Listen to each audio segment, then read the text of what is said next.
D'accord. Je disais donc que cette soirée était organisée conjointement par trois associations, la FEP et son antenne du Rhône, le CERP, toute jeune association centrée sur la recherche et du haut potentiel, autour du haut potentiel, mais aussi organisée, j'en étais là, ce soir par la PIRAF, Association des psychologues industriels Rhône-Alpes-Forez, vénérable association initiée dès l'été 1965, dans un souci de promotion de la psychologie du travail et d'ouverture à tous les domaines, enrichissant la réflexion et la pratique des psychologues qui œuvrent dans le champ de l'entreprise. Et nous savons tous combien le sujet qui nous anime ce soir impacte tous les domaines de notre vie, personnelle ou professionnelle. Un grand merci à son président actuel, Fabrice Collomb, de l'avoir compris et de s'être joint à nous pour cette soirée. Spécial encore parce qu'en situation de sortie de confinement, ce qui pose un sacré paquet de questions, mais aussi une formidable opportunité pour nous tous, peut-être, de penser autrement la société dans laquelle on vit, celle qu'on veut pour nos enfants, le rôle que nous pouvons tous, à notre niveau, y jouer, loin peut-être de l'illusion d'un monde d'après, et refusant la fatalité de retrouver à l'identique le monde d'avant. Spécial enfin parce qu'honoré de la présence de deux intervenants, Carlos Tinoco et Sandrine Janola, qui nous ont fait l'immense plaisir de répondre très vite et avec enthousiasme à notre invitation et nous ont gratifié d'une totale confiance quant à l'organisation de cette soirée. Nous allons essayer de nous en montrer dignes, tant d'un point de vue technique, et c'est toujours un défi, qu'en termes de contenu. Pour terminer cette petite introduction, comme cette partie-là passe toujours à la trappe en fin de réunion, n'est entendue par personne, nos vies nous appelant avec insistance pour reprendre leur cours, permettez-nous de remercier tout de suite Bruno Darcet, sans qui vous ne nous verriez ni ne nous entendriez, bref, sans qui rien de tout cela ne serait possible, ainsi que nos deux modératrices, Carole Loget, dont nous avons déjà parlé, et Catherine Garcia, qui vont réceptionner, regrouper et me transmettre les questions que vous vous poserez tout au long de cette soirée. Ce sont en grande partie vos questions qui feront la qualité de nos échanges, alors surtout, n'hésitez pas. J'essaierai de les poser toutes et au mieux au fil de la soirée. Alors, Carlos Tinoco, vous êtes agrégé de philosophie, psychanalyste, essayiste.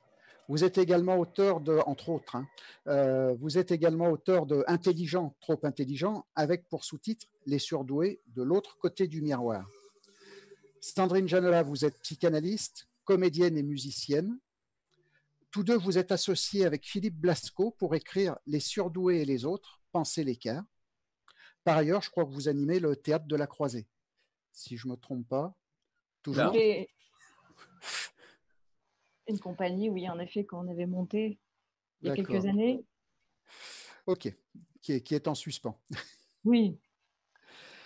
Alors peut-être pour ouvrir l'échange, je voudrais faire part de ce que nous entendons toutes et tous à travers médias, manifestes et pétitions. Le monde d'après ne ressemblera en rien au monde d'avant. Nos valeurs ne pourront pas être les mêmes, sans cela nous allons à notre perte, etc.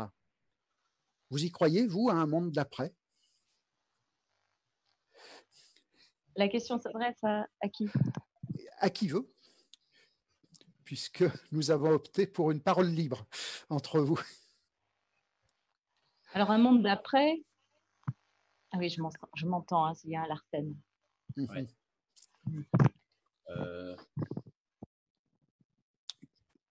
Commence à parler. Je pense qu'il y a une nécessité d'un monde d'après, en tout cas. Moi, je parlerais bien de la nécessité, de toute façon, d'un monde d'après. Je pense qu'il y a eu un effet profond. Cette expérience qu'on vient tous de vivre avec le confinement a levé une espèce de chape de plomb fantasmatique, en tout cas, sur l'avenir. Pour un certain nombre d'entre nous, on l'entend dans les cabinets de psychanalyse, dans les récits qui s'y murmurent, qui se tissent là, qui se font, se défont et se refont autrement. On voit bien que là, pour un certain nombre de ces personnes, en tout cas que nous recevons très souvent, qui ont ce mode d'être, ce qu'on a pu appeler une mise en récit autonome vis-à-vis des récits collectifs de notre culture et de notre époque, là, il y a vraiment quelque chose, en effet, qui s'est remis à rêver plus librement. Pendant la période de confinement. Oui. C'est ça? Parce que c'est maintenant que ça devient compliqué, là. Oui. Justement, le retour à quoi? Et d'ailleurs, est-ce que c'est un retour? Ou est-ce qu'à la suite de Jérôme Bachet, nous pourrions dire que ça y est, depuis 2020, là, le 16 mars, c'est bien ça? C'est le 16 mars. 17, mais c'est pareil. Voilà. Le 17 mars 2020, nous sommes enfin rentrés, on est enfin passé au 21e siècle.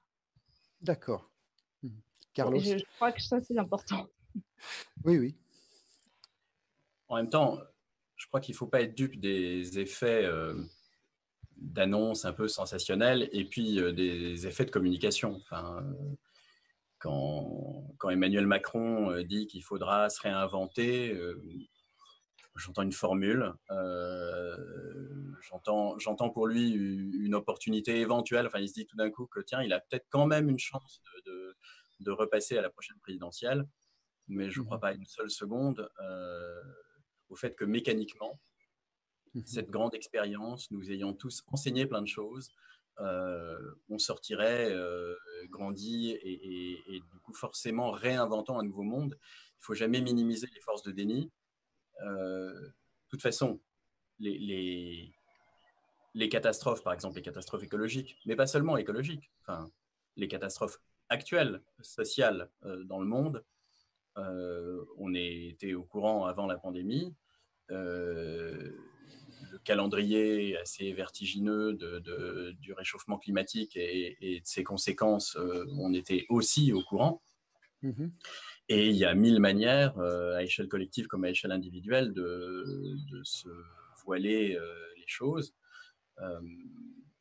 Disons que si ce n'est pas dans les mois qui viennent, de toute façon, sans doute, il me semble que ce que cette pandémie annonce, même si elle a un rôle, il s'est bien passé quelque chose, notamment avec ces semaines de confinement. Et c'est là-dessus qu'on va creuser. Mais ce que cette pandémie nous rappelle, c'est peut-être finalement quelque chose que dans nos pays, on avait oublié. Parce qu'il s'est passé un truc un peu étonnant dans nos pays riches. Étonnant, je veux dire, à l'échelle de l'histoire de ces derniers siècles. Finalement, il y a deux générations, grosso modo, la génération qui est née immédiatement après-guerre et la génération suivante, la mienne, qui ont pu passer l'essentiel de leur vie ou de leur jeunesse sans que jamais la grande histoire ne se rappelle à elle.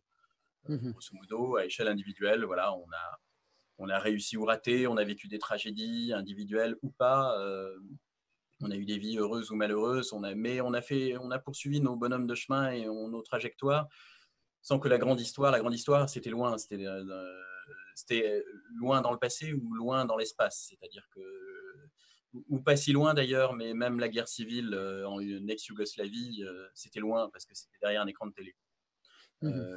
Et ça, c'est plutôt une exception. Dans les sociétés passées la révolution du néolithique, dans les sociétés agricoles, donc depuis quelques millénaires, en général, la grande histoire, elle bouleverse à chaque génération plusieurs fois. Juste pour visualiser un tout petit peu ça, repensons juste à une fille ou un gars qui est né en, disons, 1894. Donc, la fille ou le gars dont les parents avaient connu la guerre de 70, pas très longtemps avant, la Commune de Paris, et qui donc avaient 20 ans en juillet 14 et construisaient leurs existences, enfin, étaient en train de faire des études ou de se marier ou de rêver de ce que serait l'avenir, etc. Quelqu'un de cette génération-là a connu donc à 20 ans une première guerre mondiale, un bouleversement hallucinant, pas besoin de revenir dessus. À 30 ans, à peine plus, la crise de 29. Dans les années qui ont suivi, la montée des fascismes, le Front populaire aussi, la guerre civile en Espagne, aux portes de la France. C'est peut-être même quelqu'un qui allait se battre pour les brigades internationales. Et 3-4 ans après, à à 43 ans, si c'est quelqu'un né en 94, à 43 ans, c'est encore assez jeune, une deuxième guerre mondiale. Ces générations-là ne pouvaient pas se dire que la grande histoire, c'était une chose dont on se fiche un peu, ou que la politique, d'ailleurs, pas très important, finalement, c'est ça, savoir quel est le guignol qu'occupe l'Élysée, on s'en fout un peu, parce que de toute façon, ils font tous la même chose. Voilà, donc on ne va pas forcément voter, manifester, de toute façon, ça ne sert pas à grand-chose, on perd quasiment à chaque fois. Enfin, bon, bref, une espèce de train-train et de ronron dans lequel on s'est installé, où il ne restait plus d'ailleurs ces derniers temps quasiment comme option politique que de choisir comment consommer. En gros, si on est très responsable, on prend les bananes bio, commerce équitable, enfin un tout petit peu moins inéquitable que le reste. Et puis, si on s'en fout ou si on n'a pas les moyens, on prend 50 cm à côté les bananes pas bio qui vont faire que les cultivateurs vont attraper le cancer. Et voilà, ce serait ça l'alpha et l'oméga de l'action politique. Voilà, on en était là il y a encore 2 mois. Et ce que, malgré tout, ça nous rappelle, à nous, hein, en tout cas, parce qu'il y a d'autres pays du monde, il y a d'autres régions du monde où ils le savent, en fait, que l'histoire n'est pas finie, contrairement à ce qu'avait prétendu Francis Fukuyama dans un essai qui ne valait pas grand-chose sur un plan théorique, mais qui a été très à la mode à un moment donné. Bon, bah, ça nous rappelle que non, pas du tout. Et qu'en effet, si on ne se préoccupe pas de politique, la politique va se préoccuper de nous à un moment ou à un autre. Et que l'organisation sociale, elle est porteuse pour nous aussi, à l'échelle individuelle, de choses énormes, potentiellement catastrophiques, ou pas d'ailleurs, peut-être très heureuses, mais en tout cas qu'on ne peut pas s'en foutre, quoi. Voilà.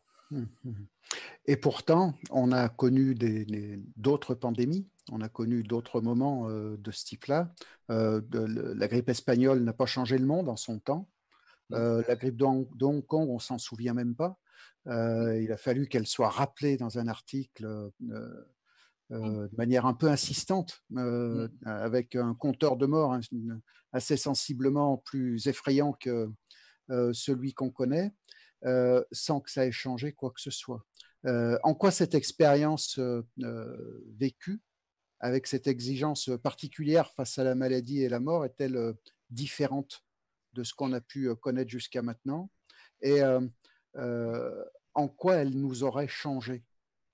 Moi, je crois qu'en effet, ce qu'on constate avec cet événement-là, c'est que dans les récits collectifs, ça a bougé. En 1914, on pouvait en effet envoyer une génération entière de jeunes hommes se sacrifier pour des valeurs qu'on pourrait dire fondamentales dans le récit de l'époque, patriotisme, gloire, héroïsme, fraternité, nationalisme, enfin, tout ça, c'est tombé. Et il y a aussi un décalage, enfin, le curseur du seuil de tolérance de la souffrance sociale a considérablement baissé.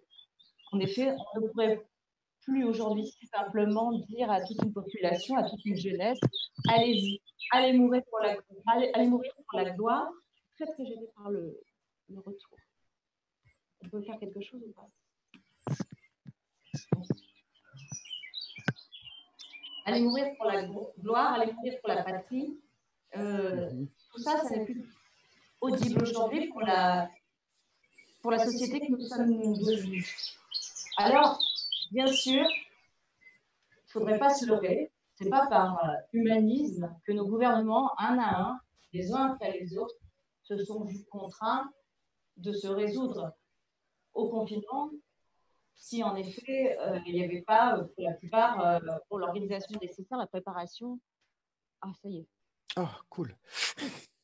La préparation nécessaire, les tests pour pouvoir éviter cette mesure un peu extrême et un peu dingue qui a été ce premier confinement, enfin, du moins ce confinement. Mais c'est ça, ce qu'il faut se dire, c'est qu'en effet, s'ils en sont arrivés là, alors même que ça va à l'encontre de la logique économique de notre société et de l'organisme du fonctionnement capitaliste, c'est que en effet, il n'y avait plus le choix. Ils ne pouvaient pas délibérément comme ça poursuivre au mépris des vies qui allaient évidemment se perdre là par des. Ça aurait été un carnage évidemment puisqu'on avait un nombre de lits limité dans les hôpitaux. Donc on était évidemment là devant le fait accompli que devant la virulence de cette zoonose, il fallait en effet se résoudre à boucler, quitte à sacrifier l'économie, cette sacro-sainte économie qui est quand même maintenant le récit. C'est la nouvelle croyance, hein, du récit, c'est que rien ne pourrait passer avant. Et là, nous vivons quelque chose d'assez inédit parce que tout d'un coup, eh ben, si, il y a quelque chose qui est passé avant. Techniquement, tout le monde s'est résolu à pratiquer le confinement. Ce qui laisse entendre une approche, juste pour rebondir, ce qui laisse entendre une approche un peu différente de ce qu'on avait pu connaître avant, où on tendait non pas à privilégier l'économie, mais où on accordait peut-être moins de valeur au fait qu'il puisse y avoir des centaines de milliers de morts. Il y avait peut-être moins d'informations qui tournaient autour de ça aussi. Et là, vous parliez de l'épidémie de Hong Kong, c'est exactement ça. À l'époque, d'abord, on n'avait pas la comptabilité en effet qu'on a aujourd'hui, la finesse de la comptabilité des morts. Et puis, de toute façon, on n'en avait pas non plus la conscience. À l'époque, tout le monde fumait partout, tout le temps. Oui, je m'en souviens bien. J'ai cet âge-là. On prenait la voiture, on savait. Enfin voilà, personne n'avait la ceinture. Il y avait c'est incroyable le nombre de morts par an. Je sais plus, mais enfin, voilà, au niveau des accidents de la route. Enfin, on vivait comme ça. C'était. Oui, tout à fait. Donc oui, bien sûr, ça n'était qu'une grippette. C'est ça. Carlos. Alors, cela dit, justement, Sandrine a prononcé le mot récit plusieurs fois. Et nous, bon, c'est un mot-clé dans notre approche de la psyché. Au fond, on n'a rien fait d'autre, d'ailleurs, que de l'emprunter à l'anthropologie et à l'ethnographie, qui a bien montré depuis des dizaines d'années qu'une société organise sa perception du monde autour de récits. Et la nôtre tout aussi bien. Ça nous rappelle à quel point, d'ailleurs, derrière le mythe, justement, que nous serions une société rationnelle, il y a en fait une mise en récit du monde, et qui évolue de manière assez étonnante. Parce qu'en effet, il s'est passé là ce que tu disais, Sandrine, enfin, c'est quelque chose d'assez notable. Je trouve que la manière dont le confinement est arrivé, même, nous montre quelque chose qu'on n'avait pas vu venir. C'est la façon dont, en quelques décennies, de façon souterraine, sans que ce soit très visible, ce seuil de tolérance à la souffrance, à un certain type de souffrance d'ailleurs, parce que ce n'est pas la souffrance en général. Au fond, il en va pour la collectivité comme pour l'individu. Ce n'est pas la quantité objective de souffrance qui est problématique, c'est la possibilité de lui donner du sens. C'est-à-dire la possibilité de l'inscrire, cette souffrance, dans la trame narrative qui est celle par laquelle l'individu ou le groupe donne sens à son ou à leur existence et accepte cette difficile condition humaine. Et il y a des souffrances, parce que il y a des souffrances quotidiennement qu'on accepte. On accepte dans nos pays riches, en tout cas, on accepte, il faudrait sans doute pas, mais on accepte que, par exemple, l'ordinateur avec lequel on est en train de parler, les ordinateurs avec lesquels on est en train de parler, sont fabriqués, enfin un certain nombre des composants de cet ordinateur, déjà les composants premiers, les matières premières, on accepte qu'elles soient extraites dans un certain nombre de pays africains ou d'Amérique du Sud dans des conditions proches de l'esclavage. Et proche, c'est bon. Voilà, on accepte aussi que dans la chaîne de fabrication, les petites mains qui ont assemblé tout ça, voilà, ce soit dans des conditions qui sont par rapport à nous hallucinantes. Et c'est une souffrance que, globalement, on accepte. Quand je dis on accepte, c'est-à-dire que ça ne suscite pas, ça peut susciter une indignation individuelle, mais la Terre ne s'arrête pas de tourner, nos sociétés ne s'arrêtent pas. On considère que c'est une nécessité. Et ce qui est assez notable, c'est qu'au fond, en effet, il y a d'autres époques où une pandémie de ce type, qui n'est pas non plus, et c'est ça qui est intéressant, c'est grave, mais ça aurait pu être beaucoup plus grave. C'est pas comme la peste noire, ça ne tue pas entre 30 et 50% de la population d'une ville ou d'un pays. Ça aurait pu, hein, on a eu de la chance que ce virus-là, il est plutôt gentil sur l'échelle des virus possibles. Et en plus, ce qui est notable, c'est qu'il tue plutôt des personnes âgées, assez clairement, ou ayant des prédispositions, ayant d'autres pathologies. Donc finalement, tout était là, en apparence, pour qu'on se dise, et certains se le sont dit, bon, ce sont des pertes acceptables. Et d'ailleurs, certains gouvernements ont essayé de considérer, pas simplement Boris Johnson, évidemment, Boris Johnson, ou Trump, ou Bolsonaro, mais enfin, quelques heures avant le confinement, Blanquer nous annonçait que, évidemment, les écoles n'allaient pas fermer. Les gouvernements actuels n'avaient aucun intérêt à confiner, à mon sens. Enfin, je ne l'interprète pas du tout comme ça. Et l'espèce de jeu de domino par lequel ils se sont sentis obligés de confiner les uns après les autres, par crainte. Et finalement, par crainte de quoi? C'est ça qui est, je pense, et c'est ça qui est révélateur. Parce que je pense que c'est pas tellement le fait qu'il y ait en effet des morts. On sait tous qu'on va mourir, et puis on sait d'ailleurs que la grippe saisonnière, on ne confine pas pour la grippe saisonnière, mais que les chiffres de la grippe saisonnière, ou les chiffres du tabagisme, ou les chiffres d'alcool, ou les chiffres des morts sur la route sont chaque année très grands, les chiffres des suicides, bon, on le sait. Mais là, qu'est-ce qu'ils ont vraiment craint?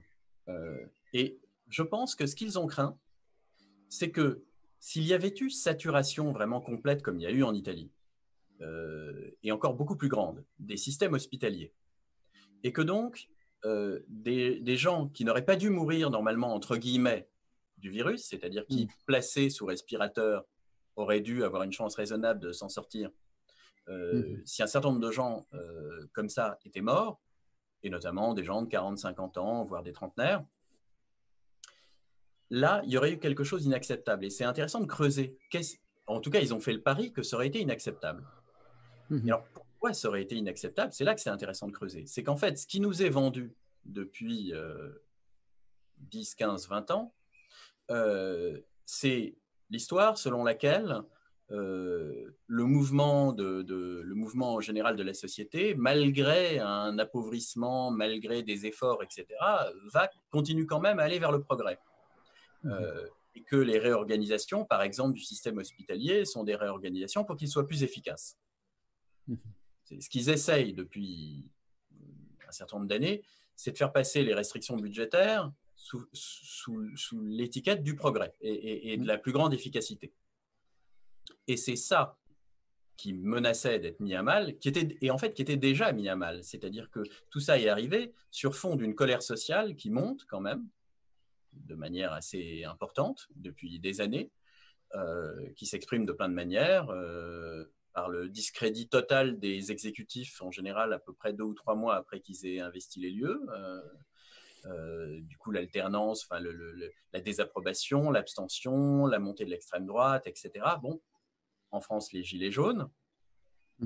Et c'est cette poudrière qui leur a fait craindre ce qui se passerait si les systèmes de santé étaient totalement saturés. Et du coup, ils ont préféré confiner. Alors, ce faisant, d'ailleurs, ce qui est intéressant, c'est qu'ils ont mis à mal un autre aspect du récit. C'est-à-dire que le récit qu'on nous fait depuis une quinzaine d'années, c'est que il n'y a pas d'argent magique. C'est que du coup, l'argent, il n'y en a pas et qu'on ne peut pas l'inventer. Alors, pour le coup, ça, c'est vraiment un récit, parce que quand on s'y connaît un peu en économie, on sait très bien qu'au contraire, d'une certaine manière, même, l'argent même est magique. Non pas qu'on puisse en créer comme on veut, mais la création de l'argent, la création de la monnaie est toujours un acte quasi magique. C'est un acte de confiance où on décrète. Quand quand il y a des crédits, c'est un acte de création, purement et simplement, ex nihilo, de monnaie. Alors, cet acte peut avoir des conséquences, mais ces conséquences sont très complexes. Et qu'en effet, on peut, exactement comme on vient de le faire là, débloquer des sommes astronomiques, en Europe, aux États-Unis, qu'on n'avait pas pu débloquer jusque-là. Et on peut les débloquer, en plus, c'est ça qui est remarquable, quasiment d'un jour sur l'autre. Oui. Que les mêmes États qui nous expliquent depuis des années que c'est impossible de débloquer la moindre ligne budgétaire peuvent tout d'un coup débloquer 100 fois, 1000 fois, 10 000 fois plus. En 2008, ils l'avaient déjà démontré. Extrêmement facilement. Ils en avaient fait déjà la démonstration, mais là, elle est encore beaucoup plus éloquente. Là, c'est flagrant. En 2008, il s'agissait de sauver les banques, donc ça nous concernait moins directement. Alors que là, on voyait qu'il y avait, tout d'un coup, il y avait de l'argent. Oui. Ça s'est vu quand même. Ça s'est vu, mais on a pu y être totalement moins ne pas attentif. se voir. Oui, on a pu ne pas le voir, mais bon, voilà. C'était plus. Là, c'est flagrant. Là, c'est beaucoup plus flagrant, effectivement. Mais est-ce que le monde d'après ne va pas devoir d'abord gérer ce que certains appellent cette casse humaine, sociale, économique?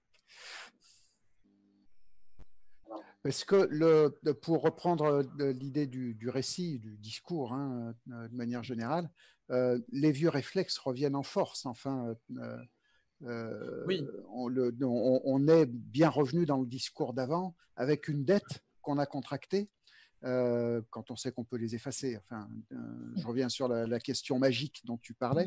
Oui, mais justement, l'argument de la dette, pour le coup, il est. Alors, on va peut-être pas rentrer dans une discussion économique. Économique pure. Voilà. Bon.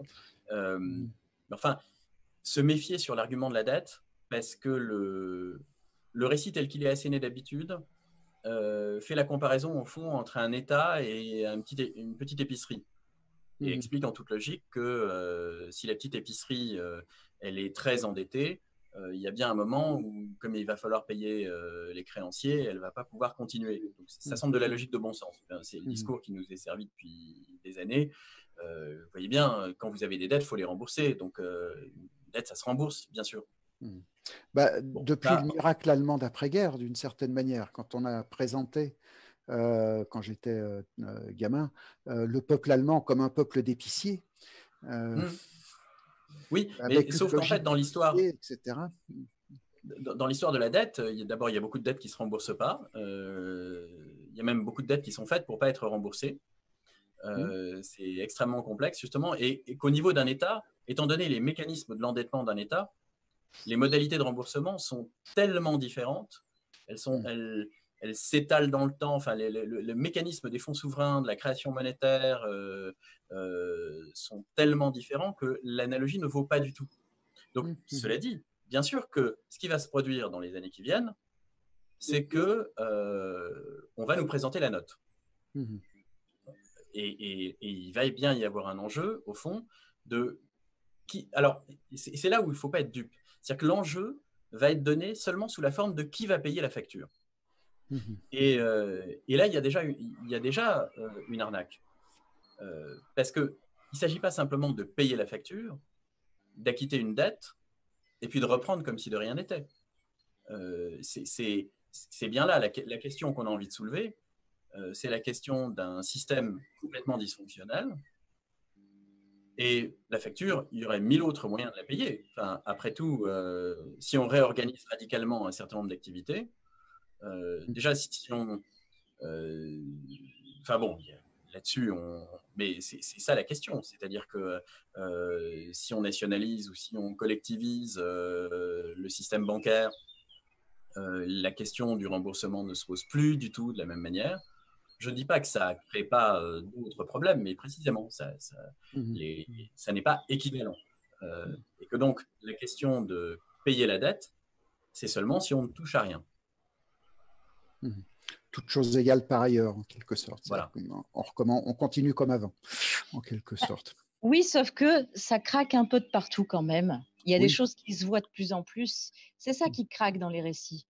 Et peut-être que, justement, j'évoquais la notion de seuil de tolérance. Là aussi, aujourd'hui, il y a un seuil de tolérance qui a ses limites. il y a aussi des sacrifices qui sont de plus en plus compliqués à demander au peuple de la part du gouvernement. Ils sont constamment là en train de tenir deux fils délicats. C'est quand même une poudrière. Alors Ça va justement, être compliqué. changer de cap, hein, penser à un monde d'après en quelque sorte, prendre en compte à la fois la crise pandémique qu'on traverse, la crise sociale, la crise écologique, la crise économique dans laquelle on entre de plein pied. À quel prix on pourrait changer de cap? Parce que c'est extrêmement. Est-ce que ça peut se faire sans violence? Elle y est Est-ce qu'on déjà, la connaît, violence. est-ce qu'on connaît dans l'histoire des changements de cap un peu radicaux? Déjà, quel changement de cap et est-ce qu'on n'en a connu qui ne soit pas violent? C'est cet espoir-là qui nous fait vivre en quelque sorte dans cette immense période de paix qu'on connaît depuis 70, 80 ans, ce qu'on n'avait jamais connu dans l'histoire. Hein. Oui, alors, immense période de paix, dont je rappelle que En Europe, il j'entends. y a beaucoup plus de bombes qui sont tombées depuis 1945 Oui. que Oui, c'est pendant ça. la Je Seconde Guerre crois qu'on mondiale. ne peut plus se permettre de faire comme si on était un pays isolé des autres. Aujourd'hui, on le C'est voit, ça. c'est surexposé avec le coronavirus. Bon, Mhm. on est un monde. Nous Mhm. sommes désormais Mhm. un monde. Il arrive quelque chose aux voisins, ça nous arrive aussi. Tout est lié. C'est un mobile de caldaire immense. Et là, on ne va plus pouvoir se raconter très longtemps cette histoire-là, justement. Nous ne sommes pas en paix. On ne l'a jamais été. Et la violence, elle est immense à l'échelle mondiale. En effet, les morts se comptent en... Oui, Et puis beaucoup. je rappelle que le fondement même de la pensée libérale et au fond de ce qui sous-tend le système capitaliste, c'est l'idée, c'est une idée d'ailleurs à l'origine très audacieuse et très intéressante. Hein. Adam Smith, c'est vraiment passionnant. C'est dommage que la plupart des gens qui annonnent nos pseudo-élites ne le relisent pas. Ils s'apercevraient à quel point ils sont décalés par rapport à ce qu'ils proposaient. Mais enfin, Adam Smith, lui, partait d'un pari anthropologique, au fond commun avec celui de Hobbes, sur l'idée que la seule possibilité de faire agir les individus dans l'intérêt du collectif, c'était une contrainte extérieure. L'idée que la nature humaine était fondamentalement individualiste et qu'il fallait une contrainte extérieure pour bâtir une société. Alors là où Hobbes, lui, voyait la contrainte du côté de l'État, un État qui va forcer, enfin les individus peuvent passer un contrat entre eux, un pacte social, par lequel ils vont instituer une force qui ensuite va les contraindre, avec l'idée que les individus sont doubles. Ce qui est très chrétien finalement. Il y a une part bonne et une part mauvaise, il y a le corps et l'âme, il y a une raison, nous sommes capables du coup de nous rendre compte du fait que nous sommes faibles, et étant capable de nous en rendre compte, on peut à la limite décider ensemble qu'on va instituer un État qui ensuite va nous obliger à agir pour le bien. Bon, ça, c'était la version hobbesienne. Adam Smith, lui, propose sur un même postulat une autre contrainte qui est celle du marché, avec l'idée que le marché, si vraiment il fonctionne bien, s'il y a de la libre concurrence et si l'État n'est là que pour s'assurer que la concurrence est libre, le marché va permettre que l'égoïsme de chacun se traduisent, in fine, par la paix universelle et le bien-être de tous. Bon. Sauf que ça fait maintenant 2 siècles qu'on sait que c'est une farce, ou alors que pour faire tenir la farce, il faut réviser sérieusement ce qu'on appelle le progrès ou le bien-être. Le modèle d'Adam Smith, c'était un modèle qui était pré-industriel et l'arrivée de l'industrie, l'arrivée des monopoles, des multinationales, enfin, tout ça quand même conduit à des désastres terribles depuis des décennies, à une société d'une violence étourdissante et qui en plus se fonde malgré tout sur la violence. Ne pas oublier que le paradigme des néolibéraux, c'est le darwinisme, avec l'idée que tous les individus sont par nature en concurrence les uns avec les autres, qu'il y a une guerre pour la survie constante, et que c'est seulement de cette guerre que peut jaillir le progrès collectif. Bon, c'est un paradigme qui a été 1000 fois critiqué, qui, appliqué aux sciences sociales, est extrêmement naïf, qui même d'ailleurs, appliqué à la biologie, est assez naïf, parce que c'est un darwinisme très caricatural, qui est en général transporté dans le domaine des sciences sociales. Mais surtout, c'est fondé sur une vision de l'être humain qui est archi-datée sur un plan scientifique. Ça fait à peu près un siècle et demi que les anthropologues savent que c'est tout à fait faux, que la notion d'acteur rationnel, où chaque individu serait un acteur rationnel ne visant que son seul intérêt, et voilà, que cette vision-là est très naïve, qu'elle est très pré-scientifique. Et en tout cas, le paradigme fondamental de cette société, c'est cette violence. Cette violence où la concurrence ferait qu'on serait en guerre entre les individus. C'est ce qu'on apprend aux enfants. Enfin, on est quand même dans une société où la manière d'éduquer les enfants, c'est de leur raconter très tôt à l'école qu'il n'y aura pas de la place pour tout le monde, qu'il y a certains qui n'auront pas de boulot, que certains même peut-être dormiront sous les ponts, que d'autres seront très riches ou auront des boulots très intéressants, et que la vitesse à laquelle ils vont apprendre à lire ou apprendre à poser des multiplications détermine déjà ce qui va se passer par la suite, avec des conséquences de ce type. Donc on les place en guerre dès le départ. Les individus sont en guerre les uns contre les autres, les entreprises sont en guerre les unes contre les autres, les méthodes managériales modernes mettent les individus en concurrence au sein d'une même entreprise. Donc il y a de la guerre partout, et de la guerre de tous contre tous, c'est-à-dire que c'est une guerre perverse en plus, il n'y a même pas un ennemi identifiable. Et les nations sont en guerre les unes avec les autres. Bon, ce coronavirus, c'est tout sauf de la paix. C'est un retour du vivant, là, de la violence, justement, exercée sur notre milieu, sur la planète, qui, là, se répercute directement et qui montre qu'en effet, c'est pas parce qu'on avait jusque-là les moyens dans les pays riches comme le nôtre de refouler qu'on était en guerre que pour autant on ne l'était pas. Bien sûr qu'on l'est. On l'est d'abord, on est en guerre contre notre environnement. Donc, de toute façon, déjà, on est en guerre contre nous-mêmes, on est en guerre contre notre propre espèce. Enfin, c'est complètement, ça marche sur la tête depuis un moment. Et puis, cette guerre, elle a quand même des effets dans nos pays riches. Juste un truc, mais puisque l'une des associations, ça me fait très plaisir que l'une des associations qui nous propose cette soirée soit consacrée, soit une association de psychologues du travail, pour le coup, ceux qui travaillent sur cette clinique en connaissent les pertes de cette guerre. C'est-à-dire de cette guerre économique, on connaît les dégâts humains en dépression, suicide, symptômes de tout type, détresse. C'est terrible. Les méthodes managériales, depuis quelques décennies, elles ont fait un nombre de morts considérable, y compris de morts indirectes, parce que si on était moins pressuré et moins déprimé, on s'alimenterait aussi mieux. Enfin, voilà, quel est le coût de tout ça? Il est vertigineux, bien plus que le Covid. Hein. Oui, alors justement, et pour rester sur le lien avec le monde d'après, j'ai beaucoup d'interventions de questions qui nous interrogent, notamment sur la question du haut potentiel intellectuel. Alors déjà sur la question des enfants, et notamment des enfants au potentiel qui vont payer un lourd tribut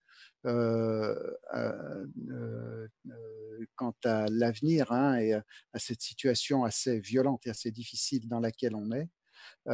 Et des questions de type à quoi va-t-on accorder de la valeur collectivement maintenant? Est-ce qu'on doit accompagner les HP autrement que les autres, sachant que nous avons tous une identité profonde qui nous est propre, qui génère nos habitudes, nos attitudes et nos rôles sociaux?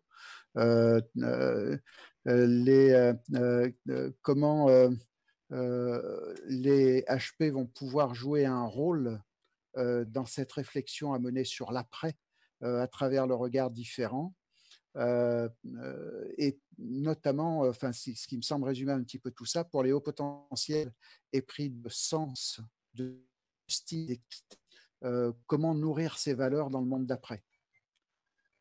Alors, c'est l'être humain qui est épris de sens.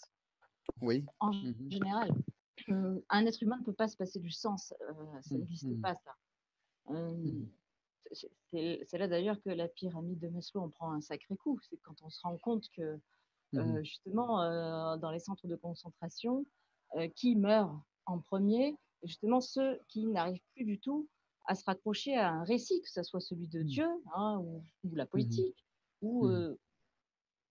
n'importe quoi, en fait, qui puisse raccrocher à quelque chose d'un peu plus grand que soi et qui puisse quand même mettre en contact avec des valeurs qui dépassent et qui permettent de survivre, en fait.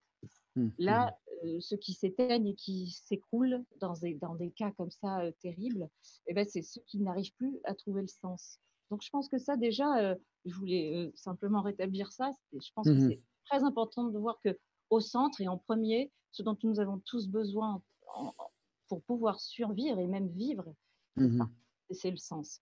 Après, bien sûr, il y a des façons de mettre en travail le sens qui est tout à fait soit de type, je dirais, autonome, dans le cas de ce qu'on appelle les HP. Mhm. En effet, ils vont avoir besoin d'être très actifs dans le tri qu'ils vont faire vis-à-vis de ce qu'ils vont prendre ou pas, interroger ou remettre en question dans Mhm. les récits, les croyances qui sont proposées. Tandis que quelqu'un de plus typiquisé, de plus aliéné, en fait, au fond, va Mhm. peut-être préférer une plus grande hétéronomie, une plus grande passivité, et va préférer voilà, s'appuyer sur des croyances rassurantes qui ne sont pas remises en question. Et, Mhm. mais finalement, il y en a autant. Mais c'est une autre façon de trouver du sens, d'arriver tant que ça marche, tant que ça tient. Bon, mais je crois que la ligne de fracture dont on parle, en tout cas nous, pendant 500 pages dans notre bouquin, c'est pas tant d'une ligne de fracture qui existerait au sein même de la population, même si bien sûr il y a un moment où il faut bien pouvoir en parler aussi. Donc je suis d'accord qu'il faut s'interroger aussi sur le haut potentiel et les gens que ça concerne en premier lieu, mais et sur comment les accompagner, j'y viens. Mais euh, je crois que quand même cette ligne qui départage ces deux modes de mise en récit, elle a lieu au cœur même, au sein même des individus. C'est-à-dire que Mhm. ça dépend sur quoi on est plus ou moins libre. Euh, ça, a des, ça a des conséquences, en effet, intellectuelles aussi, Mhm. émotionnelles. Mhm. Voilà, ce qu'on pourrait appeler une, une finesse de la perception, une Mhm. sensibilité particulière, mais finalement, les, les conséquences sont pas toujours les mêmes aux mêmes endroits. Alors, bon, accompagner un enfant ou un adulte d'ailleurs à haut potentiel, entre guillemets, comme on dit dans notre société en ce moment, Mhm. euh, est-ce que c'est différent d'ailleurs en tant que psy? Est-ce qu'on les accompagne différemment? Moi, je crois que je ne peux pas accompagner quelqu'un autrement qu'en essayant de toute façon, où qu'il soit, d'où qu'il soit, euh, juste d'essayer de l'aider à lui-même s'aider à lever ce qui l'endigue, en fait, voilà, Mhm. tout ce qui Mhm. l'empêche. Euh, Après, ça libère ce que ça peut. Si c'est libéré, ils n'ont même pas besoin d'être accompagnés pour agir là où ils le peuvent, là où ils se trouvent, à partir d'une pensée qui justement bouillonne et qui crée constamment, qui interroge et qui du coup, en effet, fait des liens et propose des choses, des actions. Il y en a qui n'ont pas attendu d'ailleurs le déconfinement pour agir, hein. Il y a eu des Mhm. initiatives collectives. Bon, je crois Mhm. que là aussi, il faut insister cette notion d'intelligence collective. Ça existe. C'est aussi quelque chose Mhm. qui est fonction de ce qui peut se passer dans des moments de crise, justement. Mhm. Parce que je crois que en effet, quand on a ce mode, euh, cette façon d'habiter le monde, il y a plus de chances en effet qu'on soit actif et créateur, c'est-à-dire finalement moins angoissé et mieux préparé à tirer profit d'une crise. Alors, cela dit, bon, je suis tout à fait d'accord avec ce que Sandrine vient de dire, mais il y a bien, et ça nous traverse tous, hein, en effet, ce n'est pas simplement deux catégories de la population, mais il y a bien un enjeu là assez crucial. Je disais tout à l'heure, il ne faut pas minimiser les forces de déni. Alors, si on parle par exemple des enfants, et je trouve que la question est très intéressante, finalement, qu'est-ce qui se passe là? Il se passe qu'il y a une fragilisation du récit collectif, il y a un truc qu'on n'avait pas prévu, et puis on arrivait à refouler les catastrophes écologiques, on arrivait à les refouler en se disant c'est loin dans le temps, c'est pas tout à fait sûr, et puis peut-être qu'on inventera, et en plus peut-être on inventera d'ici là des technologies qui feront que ce ne sera pas si grave, après tout, au rythme où la recherche avance. Qui sait? Bon. Donc, on arrivait, grosso modo, ici, en tout cas dans nos pays, la majorité des gens, à pas trop, disons, à dormir la nuit sans trop s'en préoccuper. Bon.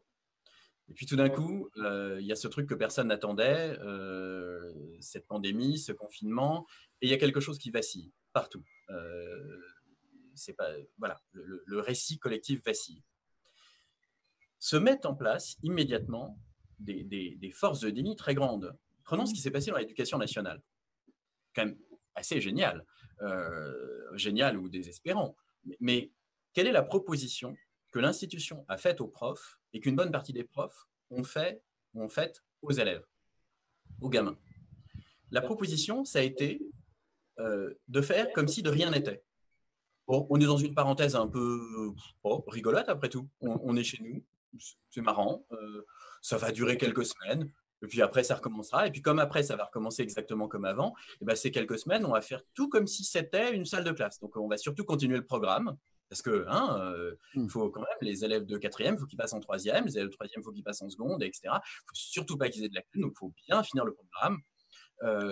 Donc on va faire classe, on va faire le contrôle qui était prévu, simplement on le fera voilà, à distance. Et d'ailleurs, certains établissements scolaires, certaines équipes pédagogiques se sont même organisées pour que ce soit les mêmes emplois du temps. Le mardi à 9h30, il y avait maths, et ben le mardi à 9h30, il y aura maths, mais devant l'ordi, et on va faire tout comme s'il ne se passait rien. C'est génial.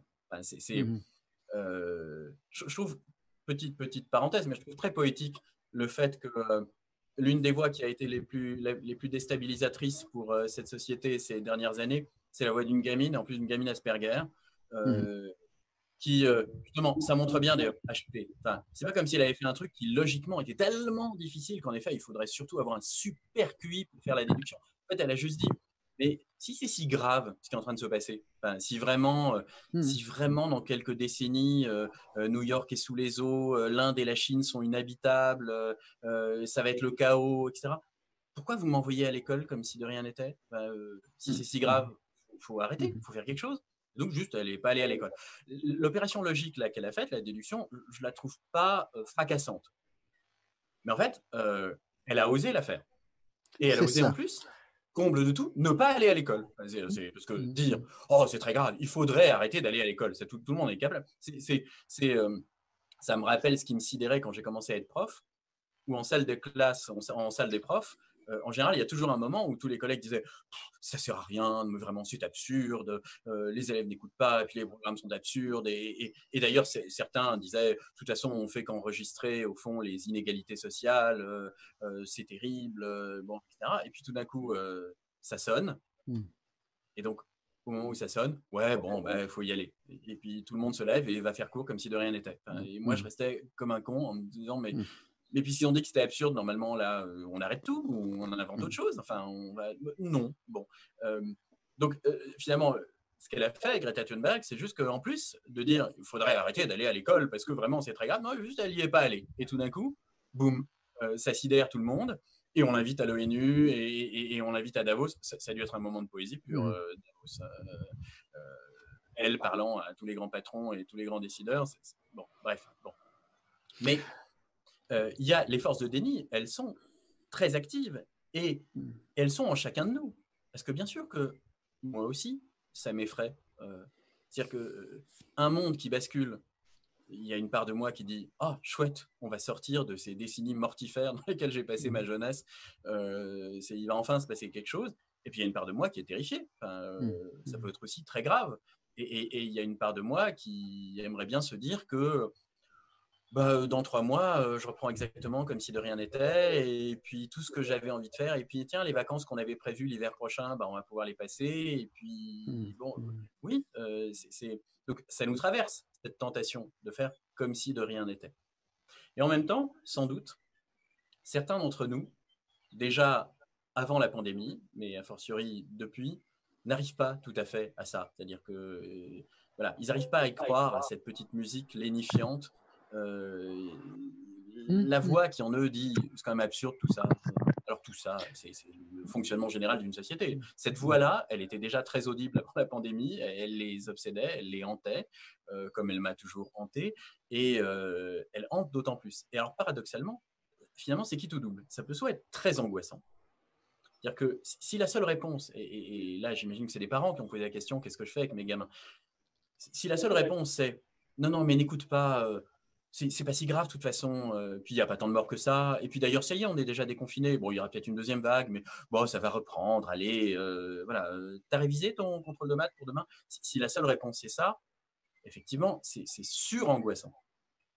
Mais si on prend un peu de recul, si on se dit, bah, c'est l'occasion, j'aurais rêvé, moi, d'une éducation nationale, qui, de toute façon, je rêverais d'une éducation nationale qui fonctionne tellement différemment, qui commencerait par faire de l'anthropologie. Où la base, ce serait de dire aux gamins, non pas, voilà comment il faut vivre, voilà comment il faut penser, parce que nous sommes la bonne société, nous avons tellement progressé, nous sommes la civilisation, etc. Voilà les connaissances qu'il faut, mais qui commencerait par l'anthropologie, par s'interroger sur la condition humaine. Qu'est-ce que c'est que d'appartenir à cette drôle d'espèce qui sait qu'elle va mourir, qui sait qu'elle est infiniment seule.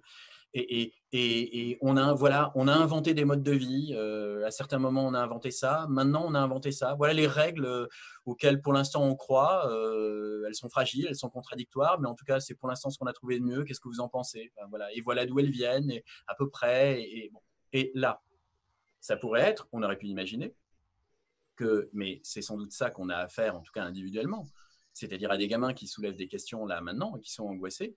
Saisissons-nous de ça. Nous sommes l'espèce qui invente, qui a inventé des choses magnifiques, des choses atroces aussi, mais aussi des choses magnifiques, et que rien que comprendre, essayer de comprendre le monde, comprendre d'où on vient, qu'est-ce que c'est qu'une pandémie, qu'est-ce que c'est, comment elle fonctionne, notre société, qu'est-ce que ça révèle, qu'est-ce que ça révèle de son fonctionnement économique, de son fonctionnement social, qu'est-ce que ça révèle de nous en tant qu'être humain.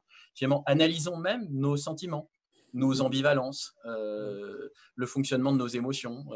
Tiens, qu'est-ce que c'est cette expérience même d'être confiné, qu'est-ce qu'on a à y apprendre, et puis, je trouve, moi, plutôt rassurant pour un gamin, et même finalement assez excitant, de leur dire, et en plus, je pense que c'est pas une fable.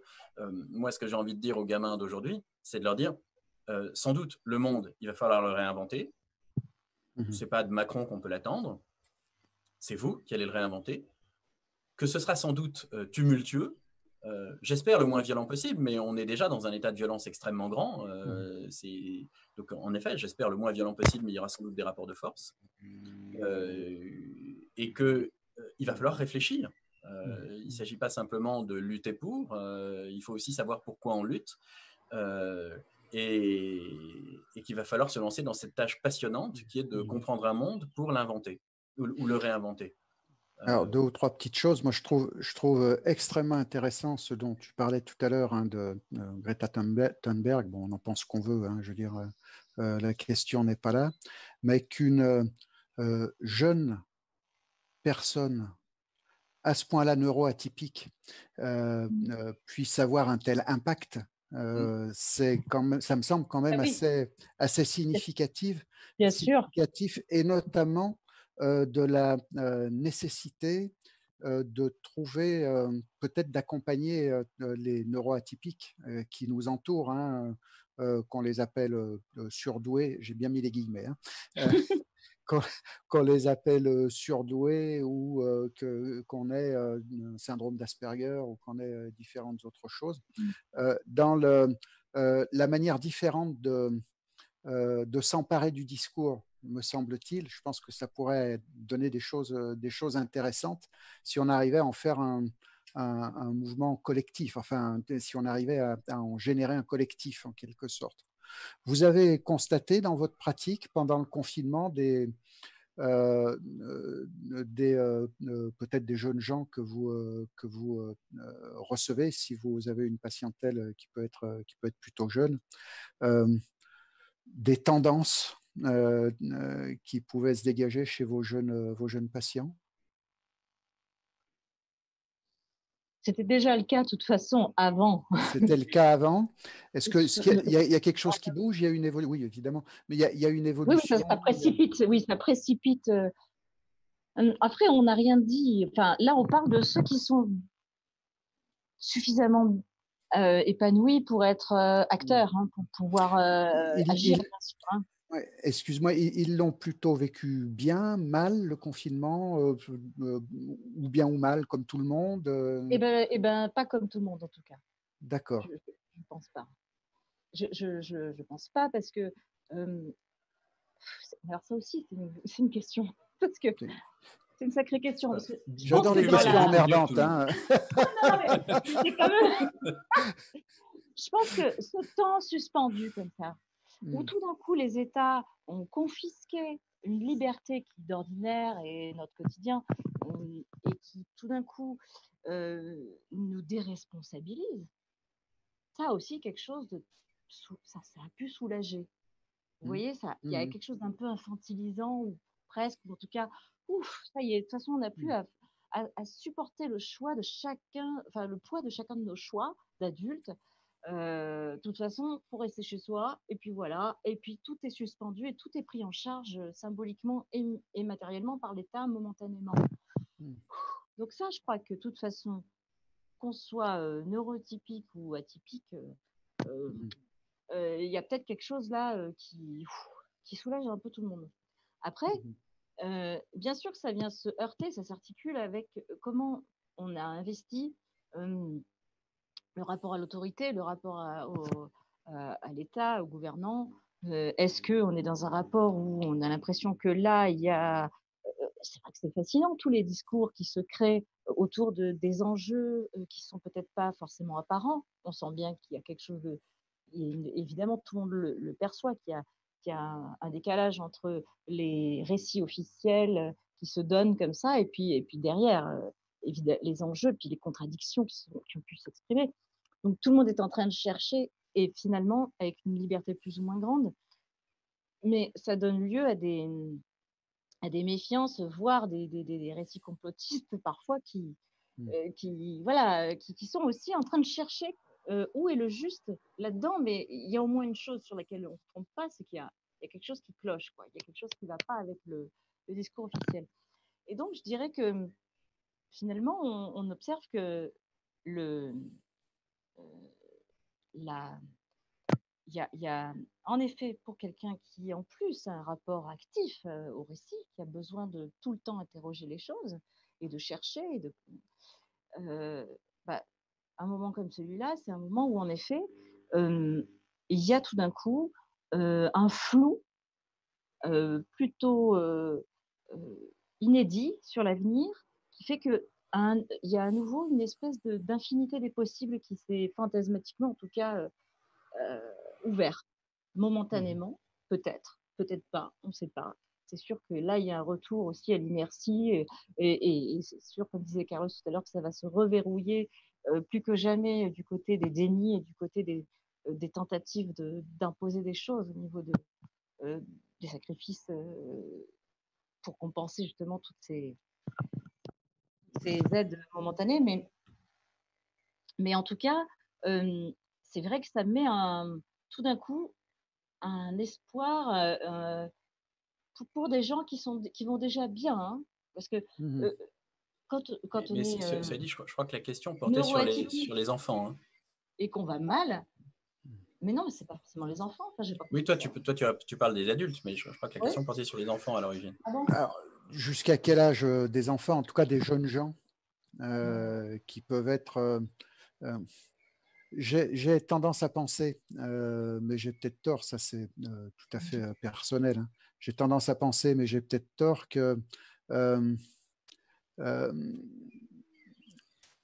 je ne vais pas dire au-delà d'un certain âge, mais qu'il y a des moments de la vie Mhm. où les ouvertures vont pouvoir être plus importantes et la possibilité de penser les choses autrement Oui, euh, va être plus possible qu'à d'autres moments de la vie. Voilà. oui, mais en même temps, bien sûr, mais en même temps, Juste pour terminer, juste pour expliquer mon propos, ouais, j'ai pris de plein fouet le premier choc pétrolier. Euh, Mhm. je vous parle de ça, mes pauvres. C'était en 73. Hein, je me Mhm. souviens extrêmement précisément de ce moment-là. J'étais déjà un peu passionné d'actualité, et j'écoutais et je chopais par tous les bouts possibles, énormément de discours, énormément d'informations. Et il y a un type, un binoclard de l'époque, hein, qui, c'est pas, non pas que mes lunettes soient une insulte pour moi, mais c'était, les montures de l'époque. Enfin bref, et il y a un monsieur à qui on a demandé comment on allait sortir de cette situation-là, et il avait répondu qu'il n'en savait rien, qu'on entrait dans un monde qui était, différent de ce qu'il était avant, qui était nouveau, en quelque sorte, et que les solutions pour sortir de cette situation, ceux qui étaient nés, avaient grandi, avaient fait des études, etc., dans le monde d'avant, n'auraient pas les solutions. Et qu'il fallait attendre, faire ce qu'on pouvait jusqu'à ce que la génération suivante, qui est née dans cette situation, qui a grandi dans cette situation, propose des solutions. C'est eux probablement, c'est la génération suivante probablement qui aurait des solutions pour sortir de ça. Alors, ça n'a pas été forcément le cas. Néanmoins, chaque fois qu'on se trouve dans des situations où on parle de charnière, en quelque sorte, j'aurais plus envie de faire confiance aux jeunes gens, au bout du compte, et notamment aux jeunes gens qui pensent un peu différemment, plutôt que de ceux qui sont bien dans le moule. Et je m'interroge de la place où on est, c'est-à-dire de la place de thérapeute, comme on peut s'y trouver, de la place de parents, tout simplement, de jeunes gens qui vont avoir à vivre dans ce monde-là. Comment on peut les accompagner pour qu'ils fassent évoluer les choses d'une manière qui leur convient et qu'ils y trouvent leur place, en quelque sorte. Qu'ils osent s'engager, hein, puisqu'on parle d'engagement. Vraiment, je voudrais répondre sur cette question là, des enfants. on savait que ça allait arriver à un moment. Oula. Bon, s'agissant des enfants, il y a un truc que je voulais vraiment dire. Bon, après, c'est que je pense que, comme d'habitude, la chose à pas faire, c'est de les rassurer. Vraiment. Au fond, parce que c'est beaucoup plus inquiétant. De les rassurer, en tout cas, par des discours de déni. C'est exactement comme le truc le plus paniquant, finalement, pour un gamin qui a 5-6 ans, commence à se poser des questions sur la mort et commence à se poser des questions sur l'éventuel sens de tout ça. Le plus paniquant, c'est quand le parent lui dit « Mais non, mais pense pas à ça, c'est pas très important, c'est pas grave, t'en fais pas, va. » Comment ça pourrait ne pas être grave? Enfin, on va mourir, comment ça pourrait ne pas être grave? Et en fait, c'est beaucoup plus paniquant, des discours comme ça. Le parent qui, au contraire, commence à dire « Bah oui, bien sûr, c'est infiniment grave. » Mais paradoxalement, ça a beau être infiniment grave, ça ne nous laisse pas impuissants. Au contraire, on peut inventer d'une certaine manière. Et même tout ce que la vie peut avoir de beau, c'est en l'inventant à partir de cette gravité infinie du fait qu'on va mourir. Ben là, c'est un peu pareil. C'est-à-dire que les gamins ou ados qui ont un peu leurs antennes déployées, ça ne les rassurera pas qu'on leur dise « Non, mais c'est pas grave, on va trouver des solutions, puis c'est pas si grave. D'ailleurs, voilà, on est déjà en train de déconfiner et il n'y aura peut-être pas des conséquences si catastrophiques. Voilà, tout va aller bien. » Non, on n'en sait rien. Peut-être que les conséquences ne seront pas si dévastatrices que ça et que finalement, tout va aller bien pendant quelques années jusqu'à la prochaine catastrophe. Bon, peut-être. Et peut-être finalement que la prochaine catastrophe, elle n'est même pas dans 10 ans ou dans 20 ans ou dans 30 ans, elle est dans 50 ans si on a énormément de chance. Peut-être, oui, il y a une probabilité sans doute non négligeable de ça. Quand je dis non négligeable, je ne sais pas chiffrable, mais peut-être.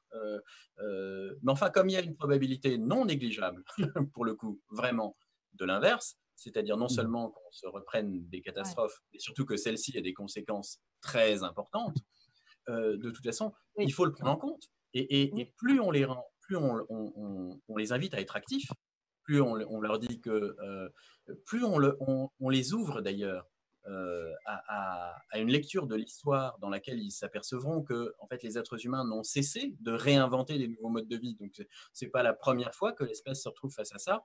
et que s'il y a bien une chose qu'on sait faire, nous les humains, c'est inventer. Et plus on leur explique que ça va être dans leurs mains, paradoxalement, plus c'est rassurant. Oui, je voulais justement rajouter tout à l'heure. D'abord, personnellement, par ailleurs, je ne suis pas du tout persuadée, moi, que ça soit la jeunesse, parce que jeunesse, qui détiennent les moyens d'action forcément, par ailleurs. Bien sûr que la jeunesse, elle agit si elle peut, si les circonstances le permettent, mais bon, il y a aussi justement tous les gens qui sont à des places stratégiques, pas forcément, enfin, tous les gens qui peuvent, par leur soit parce qu'ils souffrent tout simplement, hein, beaucoup trop, et que c'est plus, voilà, eux, ils ont explosé leur seuil de tolérance, donc c'est fini, ils peuvent plus encaisser et ils commencent à agir. Ils mènent des actions très concrètes et collectives. Et il se passe des choses parfois, d'ailleurs, en quelques heures, en quelques jours, en quelques semaines, qui sont absolument extraordinaires. On a pu d'ailleurs, avec les Gilets jaunes, il s'est passé aussi des choses extraordinaires pendant des mois autour des ronds-points. Tout d'un coup, des gens qui n'avaient pas du tout l'habitude de parler se sont mis à échanger. Ils n'avaient pas forcément 16 ans. Je veux dire, il se passe plein de choses aussi dans les têtes. Bon, par ailleurs, je pense que pour répondre à la question qui concerne en effet l'accompagnement, qu'on soit parent ou qu'on soit psy quelque chose, je pense que c'est... Ou doc quelque chose aussi, d'ailleurs. Hein. Voilà, hein, oui. Allez. Je pense qu'on est fatalement... la qualité de cet accompagnement, le facteur de libération de cet accompagnement est complètement en fonction de notre propre capacité profonde et individuelle à assumer et à embrasser notre notre rupture vis-à-vis des institutions, vis-à-vis des discours, vis-à-vis de toute une société, vis-à-vis de plein de choses. Donc, cette capacité aussi, adulte, à être resté aussi en contact avec nos colères, avec éventuellement aussi cette espèce de sentiment de justice ou d'exigence, en tout cas, de certaines valeurs. En effet, alors on peut pathologiser la chose et dire qu'il s'agit d'hyper sensibilité ou d'hyper investissement des valeurs de ce genre-là, hein, typiques, soi-disant, des enfants et des adultes HP. Ou alors, on peut au contraire se dire, bah non, en fait, c'est justement ça qui va permettre de prendre appui pour permettre à l'autre de décoller vis-à-vis justement de ce qui se donne pour norme et qui est justement complètement pathologique en réalité. Alors, ça pourrait peut-être répondre à une question qui se pose de manière un petit peu récurrente. Dans cette situation de déconfinement, avec des écoles qui rouvrent partiellement, plus ou moins, etc., il vaut peut-être mieux, quand on peut, en tout cas, garder les enfants à la maison plutôt que de les renvoyer à l'école. Juste pour faire le lien avec ce dont on parlait, ce que j'entendais tout à l'heure, de pas leur raconter d'histoire, mais pas les faire vivre dans la peur non plus. Entrer dans une école aujourd'hui, c'est devenu, de ce que j'entends en tout cas, j'ai plus d'enfants en âge scolaire, apparemment assez effrayant. Avec des règles, des normes, des distances, enfin. C'est complètement dingue. Ouais, ça a l'air compliqué, quoi. C'est très très complexe. Certaines écoles, d'ailleurs, ne peuvent pas, n'ont pas les conditions nécessaires. Et puis, oui, comme disait Carlos, si c'est pour boucler le programme, c'est presque, enfin, c'est vraiment angoissant en fait. Parce que là, les enfants, ils sont pleins de questions.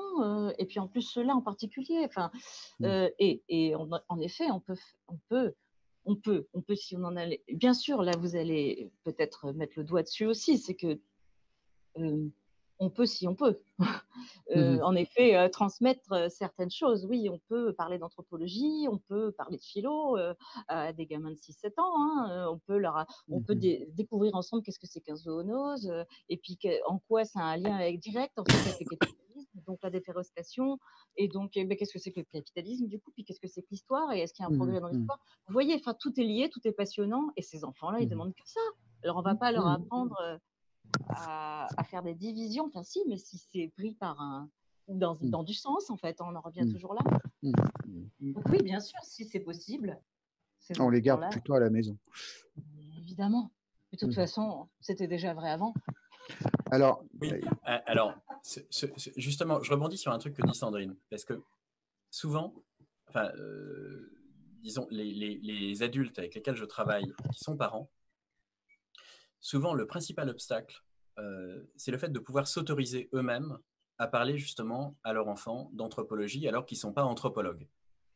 Ils ont l'impression que, parce qu'on est quand même dans une société où on nous a, finalement comme dans la plupart des sociétés, hein, mais on nous a quand même beaucoup asséné le fait que pour parler de quelque chose, il fallait être expert.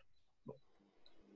Ce qui est amusant, c'est que dès qu'on regarde un peu plus près, les experts entre eux, ils ne sont pas d'accord. Donc ça devrait quand même mettre la puce à l'oreille, mais bon, voilà, il faudrait, on ne pourrait s'emparer d'histoire, s'emparer d'anthropologie, s'emparer d'économie, s'emparer de tout ça, qu'en étant un expert qualifié. Et donc, il y a beaucoup de parents qui ont l'impression qu'ils ne pourront jamais s'aventurer, ils n'ont pas les connaissances pour. Bon. Et en fait, c'est ne pas voir que le gamin, il n'a pas besoin de réponses toutes faites, surtout un gamin HP. Il a besoin de questions pertinentes. Et qu'en fait, il n'a pas besoin qu'on lui dise « l'anthropologie nous montre bien que ». D'ailleurs, l'anthropologie ne nous montre rien du tout. Ne pas être dupe d'ailleurs que ce qu'on est en train de dire là depuis tout à l'heure, je ne sais pas, moi, quelle est la part dans ce que je dis de ce qui ressort vraiment de toutes les lectures que j'ai faites en anthropologie, en économie, en histoire, machin, etc. Et quelle est la part du fait que j'ai grandi dans un milieu 68 art et que du coup, avec un certain type de valeurs, et que du coup, j'ai toujours été super à gauche et avec l'envie que le monde change. Et peut-être que toutes ces lectures ne font rien d'autre qu'étayer le récit que j'avais besoin de me raconter depuis toujours. Sans doute aussi, d'ailleurs.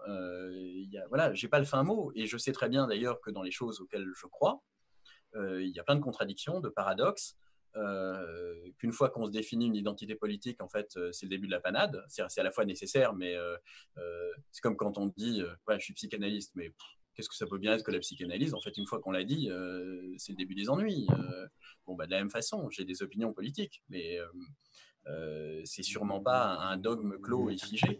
Et donc, d'où qu'on soit, même un anthropologue au Collège de France, en fait, d'abord, si le gars est vraiment bon, il sait d'abord à quel point il ne sait pas grand-chose sur l'être humain. Et à quel point, il pose des questions un peu moins sottes peut-être que les autres.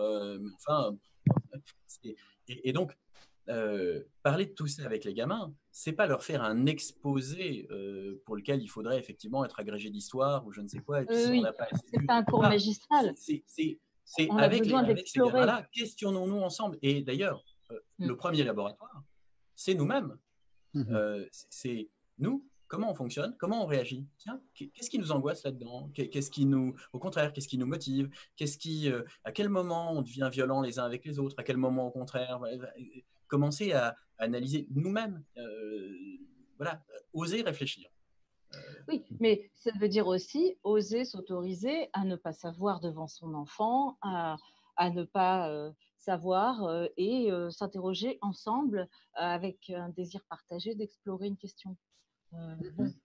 Mais ça veut dire en avoir envie, et ça se commande pas. Soit on en a l'envie, soit on l'a pas. Il y a des moments où on n'a pas envie d'ailleurs, et puis il y a des moments où ça marche pas, puis il y a des moments où c'est pas le moment pour l'enfant. Puis voilà, mais vous disiez tout à l'heure, on leur raconte pas d'histoire. Si, je crois qu'on leur raconte des histoires, mais justement, comme elles tiennent pas complètement toujours debout, ça laisse bien des questions en suspens qui ne manquent pas, surtout ces enfants-là, de taper exactement au point de fragilité. Et c'est ce qui relance constamment la nécessité d'affiner et d'explorer de plus avant ensemble. C'est cette espèce de façon d'apprendre active dont ils ont tant besoin. Donc, bien sûr, c'est tellement rare de le trouver au sein de l'éducation nationale tel que c'est fait, que oui, bien sûr que plein de fois, ils ont à la maison, ils l'ont à la maison en fait. Mais cet espace récréatif où on est comme dans un laboratoire. Et puis, parfois, ça arrive qu'il y ait un enseignant ou une enseignante qui est ça, qui apporte ça, et qui, dans sa classe, a décidé que ça se passerait comme ça. et tant pis pour le programme, et on va faire un truc vraiment vivant. Et quand ça arrive, c'est une chance fabuleuse. Alors là, il faut y courir, tant pis si on excède dans la classe. Si la prof, elle est comme ça, c'est génial. Mais voilà, quoi, c'est tellement rare qu'en effet, ça, c'est plutôt, en général, c'est plutôt dans la famille que ça se passe, ou ailleurs que ça se passe, Alors, malheureusement. J'entends bien ça, et ce que l'école généralement ne pourra pas apporter, puisque ce n'est pas son rôle, tout simplement, hein, je veux dire, aujourd'hui en tout cas, sous réserve que les parents en aient la possibilité et sous réserve qu'ils en aient l'envie, donc ça fait pas énormément de monde, sous réserve que l'enfant ait le désir de ce questionnement-là, on va pouvoir avoir quelque chose de beaucoup plus riche à la maison qu'à l'école. À côté de ça, tout ce qui va concerner la rencontre avec les autres, les apprentissages sociaux, va avoir du mal à se faire dans un univers aussi restreint. Comment on se débrouille pour équilibrer les deux? C'est facile comme question, hein. La réponse, c'est vous, c'est pas moi. Non, mais on ne va pas répondre parce que, en fait, la réponse, elle est singulière. Évidemment, c'est le bazar. Il y a plein de contraintes contradictoires. Et donc, non seulement il n'y a pas de bonne réponse universelle, mais pour le même gamin, il n'y a pas de bonne réponse qui tienne forcément dans le temps. C'est-à-dire que peut-être que la bonne réponse d'un jour, ce n'est pas celle du lendemain. Au fond, l'accompagnement de ces personnalités-là, il suppose une improvisation permanente. Il suppose de se mettre à l'écoute. Et en faisant ça, d'ailleurs, on transmet une liberté, c'est-à-dire qu'on transmet aux gamins cette liberté, cette autorisation d'écouter le propre courant de son désir et de ses émotions et de sa pensée. Et on est condamné d'ailleurs à tâtonner, du coup, à régulièrement faire des conneries, ce qui n'est pas grave. Si on peut mettre l'erreur et la connerie en travail, au passage, par exemple, c'est vrai aussi dans le cabinet d'un analyste, hein, moi je suis assez convaincu du fait que les moments où je fais des conneries sont souvent les moments les plus féconds si l'analysant peut s'en saisir. C'est-à-dire que s'il a la possibilité d'élaborer et de venir dire vous avez dit ça, j'étais furax, et qu'il y a la place ensuite pour essayer de comprendre pourquoi il était furax, pourquoi il était légitimement furax, et voilà, ce sont des moments clés. C'est très bien de faire des conneries. La vraie erreur, en général, c'est pas la première. La vraie erreur, c'est la seconde. C'est quand on ne permet pas à l'autre, ou qu'on ne se permet pas à soi-même, d'ailleurs, d'élaborer la connerie. C'est-à-dire qu'on culpabilise tellement que, du coup, l'erreur qu'on a faite ne nous dit rien. Mais sinon, comme dans tout apprentissage, en fait, on a appris à marcher en tombant. Il fallait tomber. C'est là que l'information se mettait en place. Donc, il y a pas, je suis incapable de répondre, il faut les envoyer à l'école ou il faut les garder chez soi. Il faut essayer de sentir voilà, et s'autoriser d'ailleurs comme parent à sentir. C'est d'abord une liberté des parents, si j'entends bien. Et des thérapeutes, si on suit le... Et de thérapeutes. Après, les choses sont parfois un peu compliquées. Hein, pour avoir déscolarisé un de mes enfants pendant 1 an, c'est pas simple au quotidien. C'est pas simple au quotidien. On connaît. Oui, oui. Pour revenir sur le déconfinement, à proprement parler, j'ai entendu pas mal autour de moi, et puis y compris dans les personnes que je reçois. Alors, de la part de beaucoup de parents, l'idée qu'on ne les renverrait pas à l'école, hein, que c'était beaucoup plus enrichissant à la maison, etc. On en a beaucoup parlé le mois dernier, du fait que c'était beaucoup plus riche à la maison qu'à l'école au bout du compte, hein, qu'il y avait des enfants qui s'en accommodaient très bien, toujours à condition que les parents soient moteurs en quelque sorte. Et j'ai on a croisé pas mal de personnes qui ont plutôt pas mal vécu le confinement et qui vivent plutôt le déconfinement comme un moment assez angoissant, comme comme une rentrée des classes en quelque sorte, c'est-à-dire un moment pas très drôle, quoi, dont on n'a pas forcément envie, et retourner à l'ordinaire nous enthousiasme pas en quelque sorte. Mais c'est ça, c'est que pour l'instant, tout le monde est bêté. Là, c'est tout frais. Les gens, beaucoup de gens ont encore peur, sont timides, mais progressivement, ça, voilà, commence à... Mais en effet, si c'est pour ressortir et revenir exactement pareil, comme si c'était rien passé, c'est complètement angoissant pour beaucoup de... Alors, peut-être que là, là, pour le coup, ça y est, là, on est sur un écart, sans doute. Sans doute qu'il y a une majorité de gens qui sont ravis et soulagés que... J'imagine, hein, c'est une hypothèse, que voilà, ouf, ça y est, on revient à la vie d'avant, ouf, ça y est, on retrouve nos libertés, bon. Et puis ça y est, on peut à nouveau se rattacher, comme on le faisait avant, aux croyances du récit sur lequel on prenait appui. Mais pour les HP, là, non, le déconfinement, c'est très dur. Autant le confinement, ça avait été plutôt quelque chose comme ouf, moi qui de toute façon vis confinée, en un sens, et ben tout d'un coup, fantasmatiquement, je me sens plus en lien qu'à l'habitude parce que les gens sont comme moi, finalement, tout le monde est face à sa solitude et il y a quelque chose aussi à y trouver, il y a quelque chose aussi à y découvrir. Et il y a eu le temps en plus pour ça, y compris d'ailleurs dans la relation à l'enfant, pour ceux qui étaient parents, ou bien pour ceux qui étaient seuls chez eux, c'était aussi une expérience souvent assez intense, assez vertigineuse même, et libératrice, paradoxalement. Et alors, arrive le déconfinement, et là, oui, c'est la déconfiture. C'est-à-dire qu'en effet, si c'est pour faire comme si de rien n'était, là, ça commence à devenir vraiment profondément angoissant. Donc, et comme on est dans cette espèce de temps de latence où où le jeu n'est pas encore relancé finalement, où tout le monde est encore un peu sonné, hein, bon, bah, on est encore un peu dans un moment qui flotte. En fait, c'est pas fini. Ça flotte, mais ça commence à être en effet, ça sent un peu la rentrée des classes, mais ne nous y trompons pas, les choses ont changé. Je crois que la situation n'est plus la même et quand je dis la situation n'est plus la même, c'est pas objectif. Enfin, c'est pas un truc c'est que le rapport au récit est plus tout à fait et la déflagration ne fait que commencer. Donc, moi, je suis très attentive et passionnée par les mois et les années qui arrivent là, parce que je pense que pour l'instant, on peut se donner et se raccrocher à l'illusion que non, on va revenir au monde d'avant. Mais là, je crois que ça sonne l'alarme, au contraire, qu'on est passé dans une nouvelle ère, même si peut-être qu'il va en falloir plein d'autres, hein, des crises de ce genre.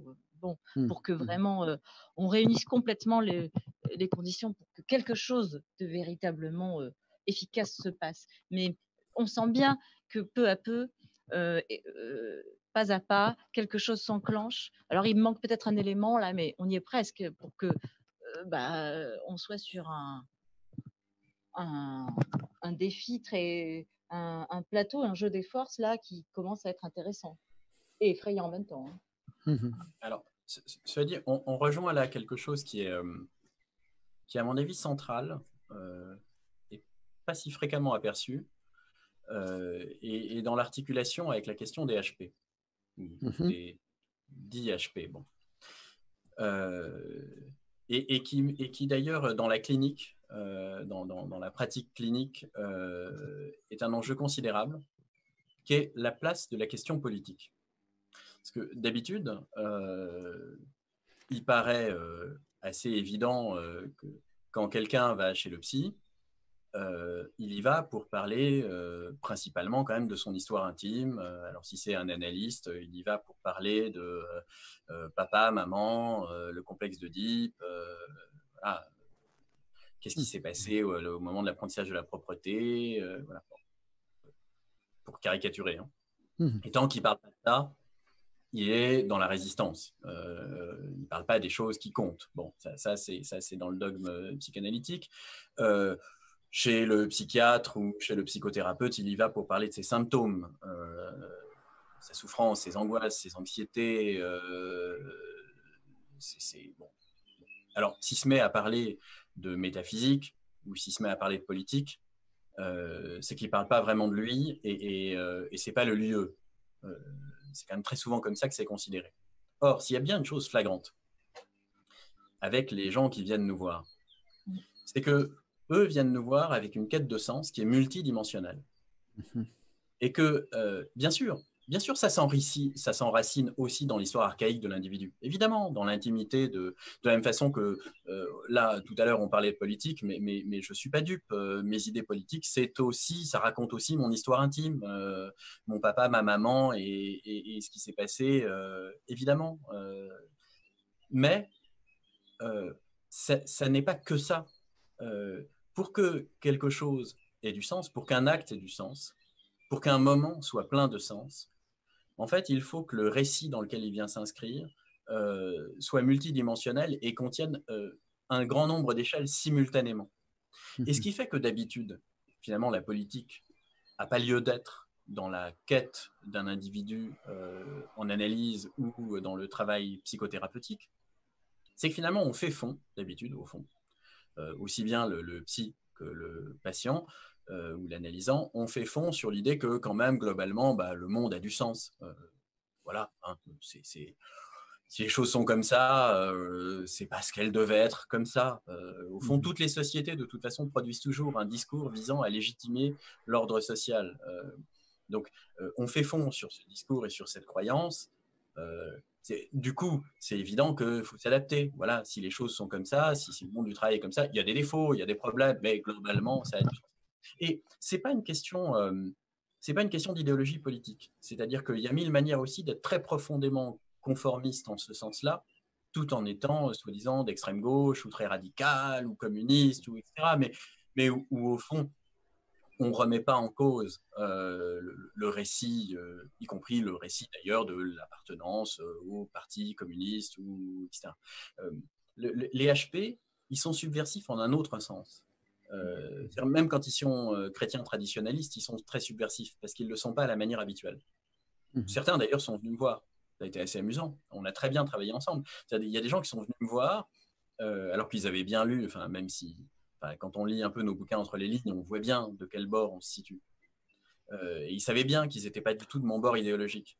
Mais ils venaient me voir parce que fondamentalement, ils étaient. D'ailleurs, si j'étais chrétien, j'aurais été comme eux. C'est-à-dire que eux, c'était ce que j'appellerais moi un vrai chrétien. C'est-à-dire que pour le coup, c'était pas juste aller à la messe et se livrer un petit cérémonial. Non, c'est que dans ce cas-là, s'ils croient, et d'ailleurs, si moi je croyais d'ailleurs, si un jour j'ai la révélation et que je me mets à y croire, je serais très fervent et je passerais mon temps dans les Écritures pour essayer d'interpréter le message. Donc, ils étaient traditionnalistes parce que, évidemment, si on pense que le Christ a été le porte-parole du Seigneur, sa parole n'a pas vocation à être upgradée ou updatée à intervalles réguliers. Elle a vocation à être interprétée, mais la tradition, dans ce cas-là, est fondamentale. Bon. Et en fait, ils sont subversifs dans leur manière de l'être, parce que même dans leur propre milieu, ils font tâche. Parce que eux, au fond, dans leur manière de s'approprier directement la parole christique, ils remettent en cause finalement implicitement non seulement l'institution ecclésiastique, mais tout ce qui tourne autour, le cérémonial et les paroles d'autorité habituelles.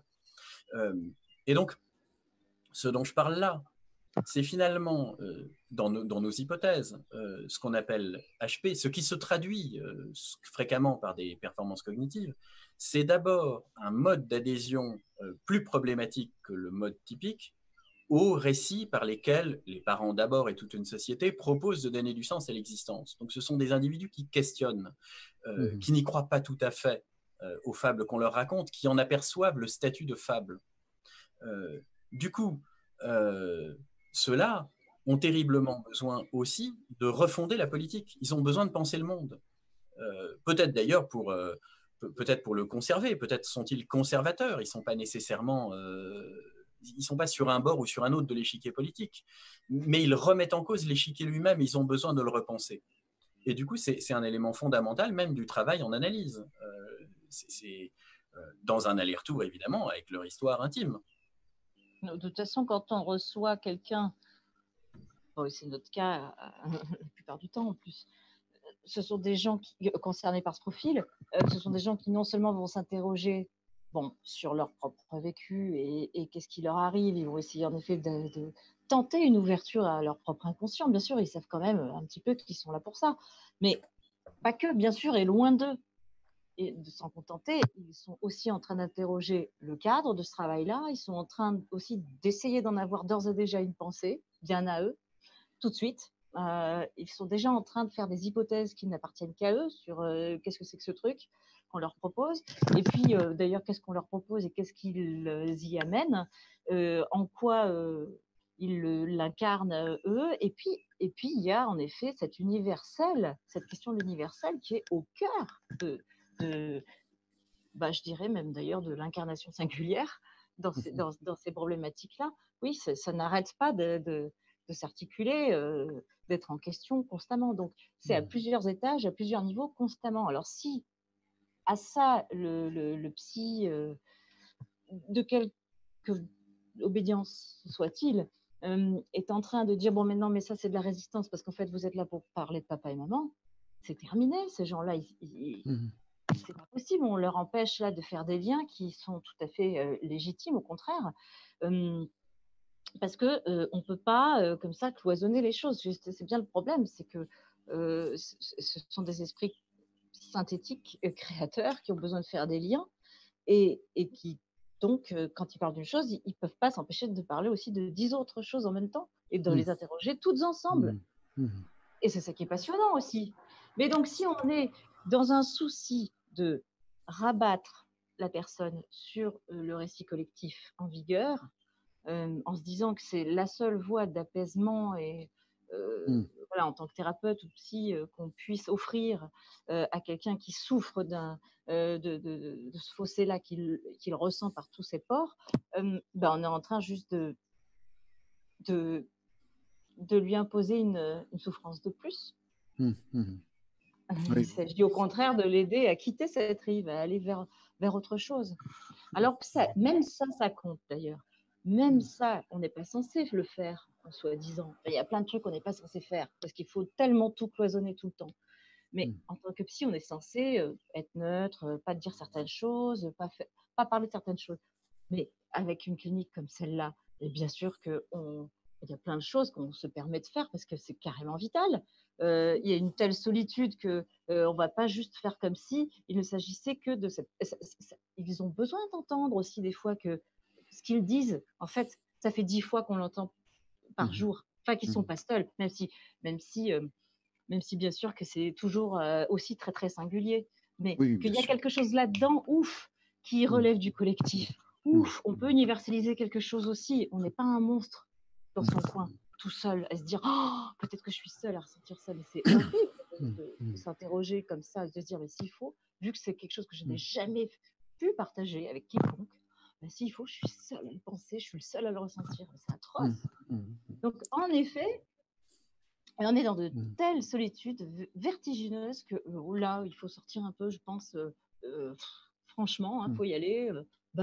Non. Vous n'êtes pas seul. En un sens, oui, bien sûr, il y a une solitude existentielle irréductible. Vous êtes un individu, donc vous êtes seul. Mais en même temps, non. Là, vous êtes sur quelque chose qui est de l'ordre d'un récit collectif, en effet, qui émerge, en fait, qui existe, mais qui ne s'entend pas lui-même parce que quand on reçoit, c'est individuel. Donc, il faut faire exister, en effet, l'analyste, c'est celui qui est, enfin là, en l'occurrence, l'analyste, c'est celui qui est en effet aux confluences, à la croisée, de plein de paroles et qui se fait aussi le lieu de passage de toutes ces paroles qui s'entendent. Oui, certes, il y a une mise en écho dans le contre-transfert, voilà, de ce qui est dit, mais il y a aussi toutes ces autres paroles. On sait bien qu'il y en a d'autres, des patients ou des analysants. On sait bien qu'il y en a d'autres qui sont plus venus avec cette question-là de mais qu'est-ce que c'est que mon rapport au monde? Qu'est-ce que c'est que cette solitude particulière? Ouf! Quelque chose là est donc intelligible et donc voilà, on peut le penser, on peut l'universaliser. Ça, c'est important aussi. Et ça rejoint une autre question qui, à mon avis, est clé dans cette période de déconfinement, qui est que cet enjeu politique, il ne peut pas simplement déboucher sur du questionnement. Il doit aussi, évidemment, pouvoir déboucher sur de l'action. Et là, ce n'est pas simple du tout parce que on est à une époque où l'effondrement du mouvement ouvrier ces dernières décennies a laissé place au sentiment diffus qu'il n'y avait plus vraiment d'action politique possible, ou comme consommateur, mais que finalement, ça ne servait plus à rien d'agir.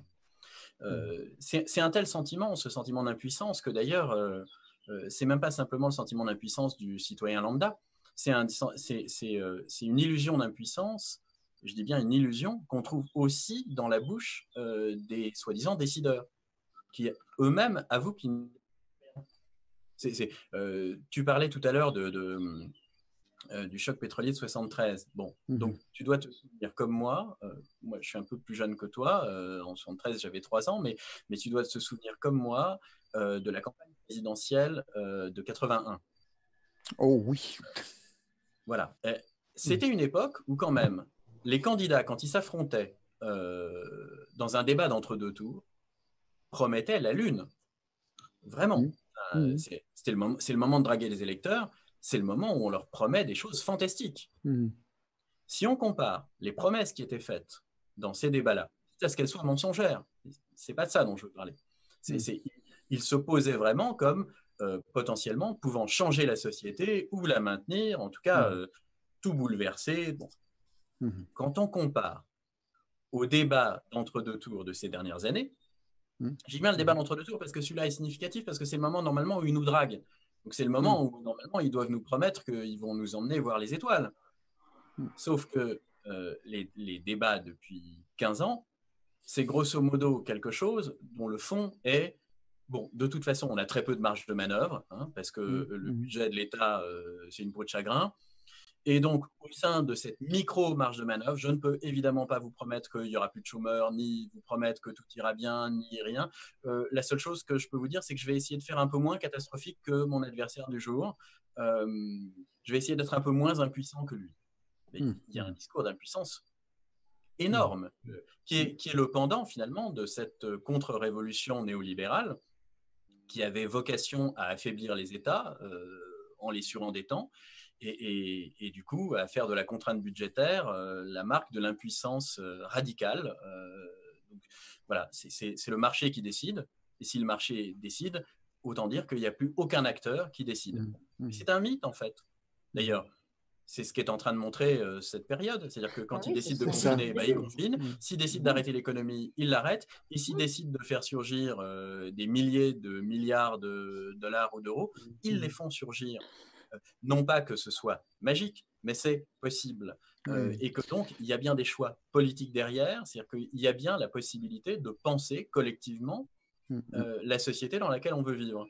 Et c'est bien ça qu'il va falloir trouver ou retrouver, et inventer aussi, inventer un mode d'action collective qui soit peut-être nouveau, en empruntant plein de choses qui ont existé, mais en ayant aussi, en tirant les leçons du passé. Mais bon, voilà, il va falloir agir, et agir ensemble. Sinon, si on se retrouve coincé avec la conviction que notre champ d'action ne peut être que ultra limité et qu'on est fondamentalement impuissant, on va suffoquer. Et c'est ce dont suffoque un certain nombre des gens qu'on reçoit. Parce qu'eux ne parviennent pas à croire ce à quoi croient les autres, que malgré tout, ils tiennent leur rôle dans une machine qui, bon an, mal an, oui, mais encore permet une le fois, progrès. Je suis pas sûre que l'action va venir de ceux qui y croient, qui croient à l'action possible. Enfin, peut-être, il y en a certains, oui, tant mieux, super. Mais finalement, ce que je vois aussi, d'ailleurs, quand on regarde l'histoire, c'est que c'est le débordement de la souffrance qui fait que, de toute façon, ça n'est plus possible. On ne sait même pas quoi, on ne sait même pas vers quoi on va, mais on ne peut pas ne plus y aller, quoi. Il faut y aller. Parce que c'est juste plus tolérable. Encore une fois, je reviens à cette notion de seuil de tolérance. Il y a un moment où c'est plus possible. Les gilets jaunes, par exemple, bon, aussi flou que ça ait pu être, hein, c'est pas pour, je veux dire, au début, ça ressemblait peut-être à rien, mais finalement, petit à petit, il y a des choses qui se sont précisées, qui se sont structurées, et des choses qui ont été dites, qui ont été formulées, voilà, qui étaient de plus en plus cohérentes et qui étaient absolument pas prévisibles par les gens eux-mêmes. Donc c'était vraiment, il y avait quelque chose qui était plus fort que la raison. C'est quelque chose de plus fort que la raison qui fait que finalement, ben, ça finit par déborder. J'ai une demande de précision par rapport à des choses qui se sont dites tout à l'heure. Et je crois que peut-être je me trompe, hein, mais je crois que c'est à Carlos que ça s'adresse. Je la livre telle quelle. C'est très intéressant le fait que si nous parlons métaphysique ou autre en rendez-vous psy, on ne parle pas de soi vraiment. C'est très intéressant. J'aimerais plus de précision, s'il vous plaît. Ça... Moi, je pense qu'on parle de soi même quand on parle de métaphysique. Mais bon. Ben, non, mais justement, d'habitude, on a tendance à considérer qu'il faut cloisonner, qu'il y a des domaines. Il y a le domaine amoureux, par exemple, il y a le domaine des émotions, il y a le domaine du rapport à la famille, il y a le domaine professionnel, et puis il y a le domaine de ses croyances. Parce que ça, c'est le rapport typique, justement, à la croyance. Je citais le christianisme tout à l'heure, mais le chrétien typique, en fait, il croit. À quoi il croit vraiment? Est-ce qu'il est vraiment chrétien? À mon sens, non. Hein. Il croit qu'il est chrétien, mais en fait, il s'en fout un peu. Il croit surtout au milieu social qui lui a dit qu'il y avait un Dieu. Il croit à papa, en fait, à papa et maman qui lui ont dit, tu sais, là-haut, il y a un Dieu. Ce que je veux dire par là, c'est que s'il croyait vraiment, par exemple, typiquement, il ne commettrait pas de péché, ou quand il en commettrait un, ce serait un énorme problème. Bon, combien de fois ça m'est arrivé d'avoir en face de moi des interlocuteurs qui se disaient chrétiens ou musulmans ou juifs, et de me rendre compte dans la discussion que je connaissais beaucoup mieux leurs textes sacrés qu'eux-mêmes. Et pourtant, je n'ai pas fait des études de théologie, c'est juste que par curiosité, je m'y suis un peu plongé.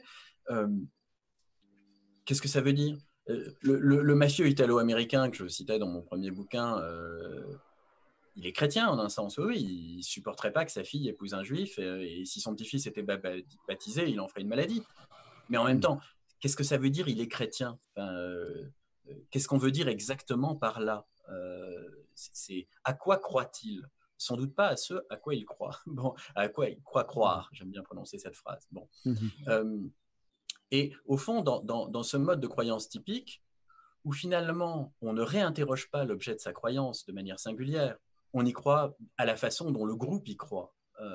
Et on y croit au fond parce que le groupe y croit et parce que la croyance du groupe nous garantit la validité de cette croyance. Dans ce mode-là, en effet, on peut cloisonner les choses. Si on est dans une quête singulière de sens, alors évidemment, tout s'imbrique, ou plus exactement, tout se reflète. C'est-à-dire qu'il n'y a rien d'étanche dans l'inconscient. Dans ce qui va faire sens pour nous, évidemment que tout est lié. Et que d'ailleurs, c'est aussi bien une question épistémologique. Quand avec Sandrine, on écrit un bouquin et qu'on essaye de théoriser de manière conceptuelle très fine, qu'on essaye de faire de la philosophie, on est constamment en train de se poser la question de si on n'est pas, au fond, en train d'étaler, au fond, nos névroses, ce qu'on est sans doute aussi en train de faire. On est en train de déployer l'arbitraire de nos histoires intimes. Bon, bah, on n'y peut rien, on ne peut pas penser sans faire ça aussi. Et ben, de la même façon que, en fait, nos histoires intimes sont là quand on fait de la théorie, bah, la théorie, elle est importante aussi pour la quête de l'intimité. On parle de soi dans tous les cas, et quand on parle de soi, on parle du monde. Parce que finalement, si je m'interroge vraiment sur d'où je viens, qui étaient mes parents, bah, je retrouve toute l'histoire de l'humanité, je retrouve de la sociologie, de l'anthropologie.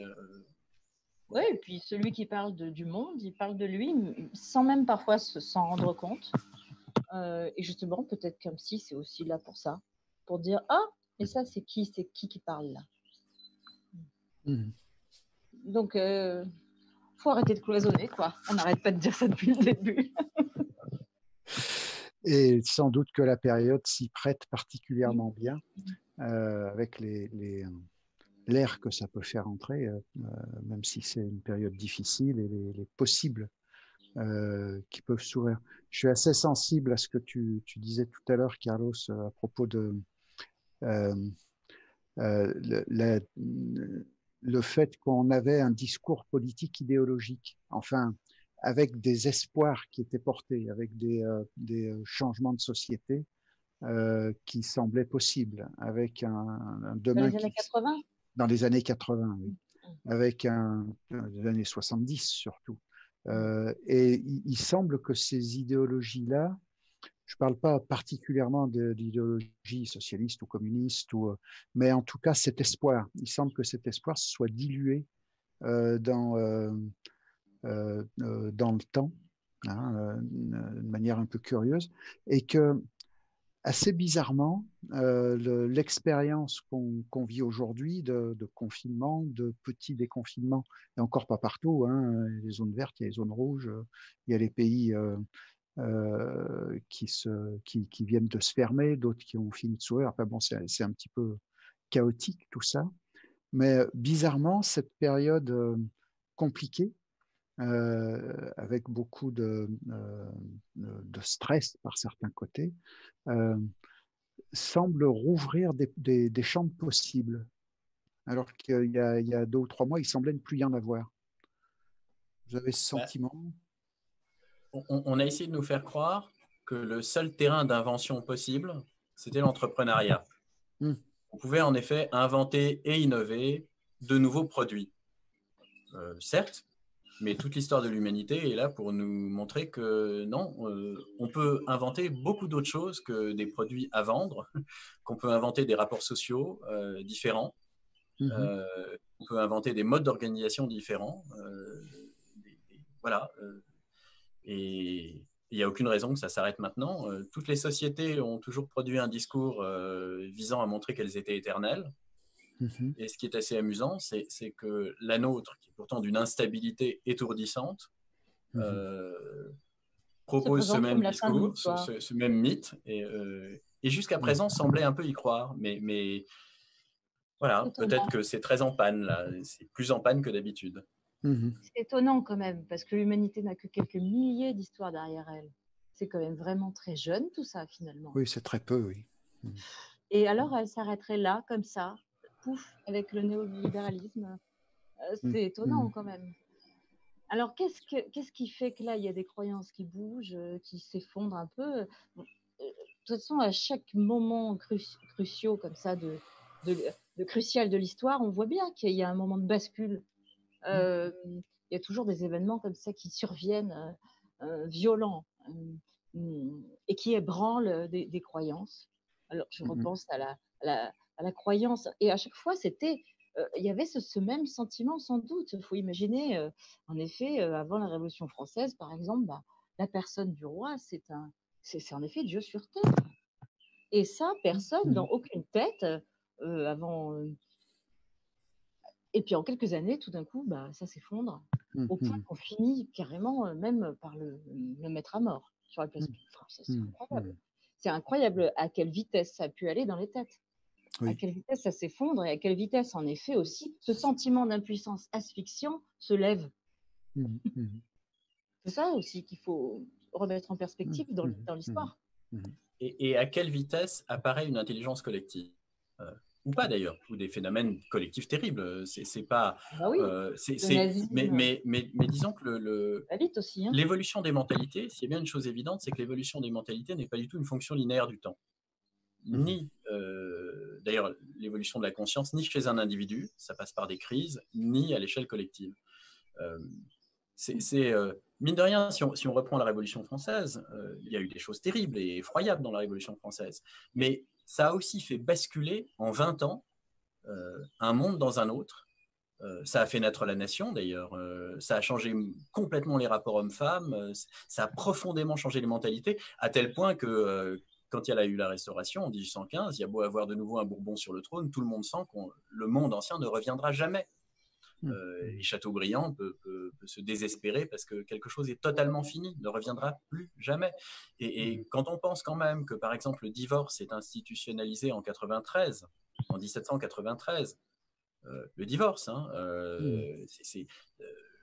je veux dire, le machisme en 1788, si déjà il est encore très fort, bon, on peut imaginer ce qu'il était.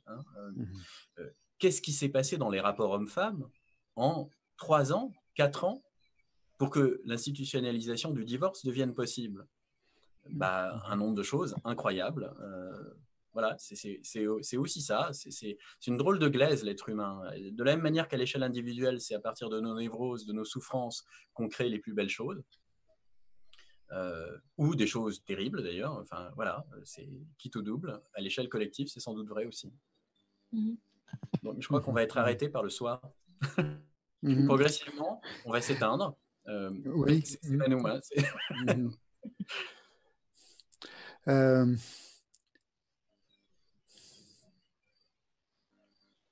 oui, écoutez, on va peut-être pouvoir en rester là avant d'avoir disparu. Moi, j'ai une petite lumière, j'ai été sombre longtemps, mais je m'éclaire peu à peu. Très bien, écoutez, je vous remercie infiniment pour ces échanges. On va essayer de se retrouver le mois prochain pour une autre conférence. On va essayer de rester sur un rythme mensuel, peut-être sur des aspects plus scientifiques que ces deux dernières, que les 2 premières conférences, puisqu'on a été très à orientation psychanalytique. Donc, on va essayer d'équilibrer un petit peu les choses pour la prochaine. Merci.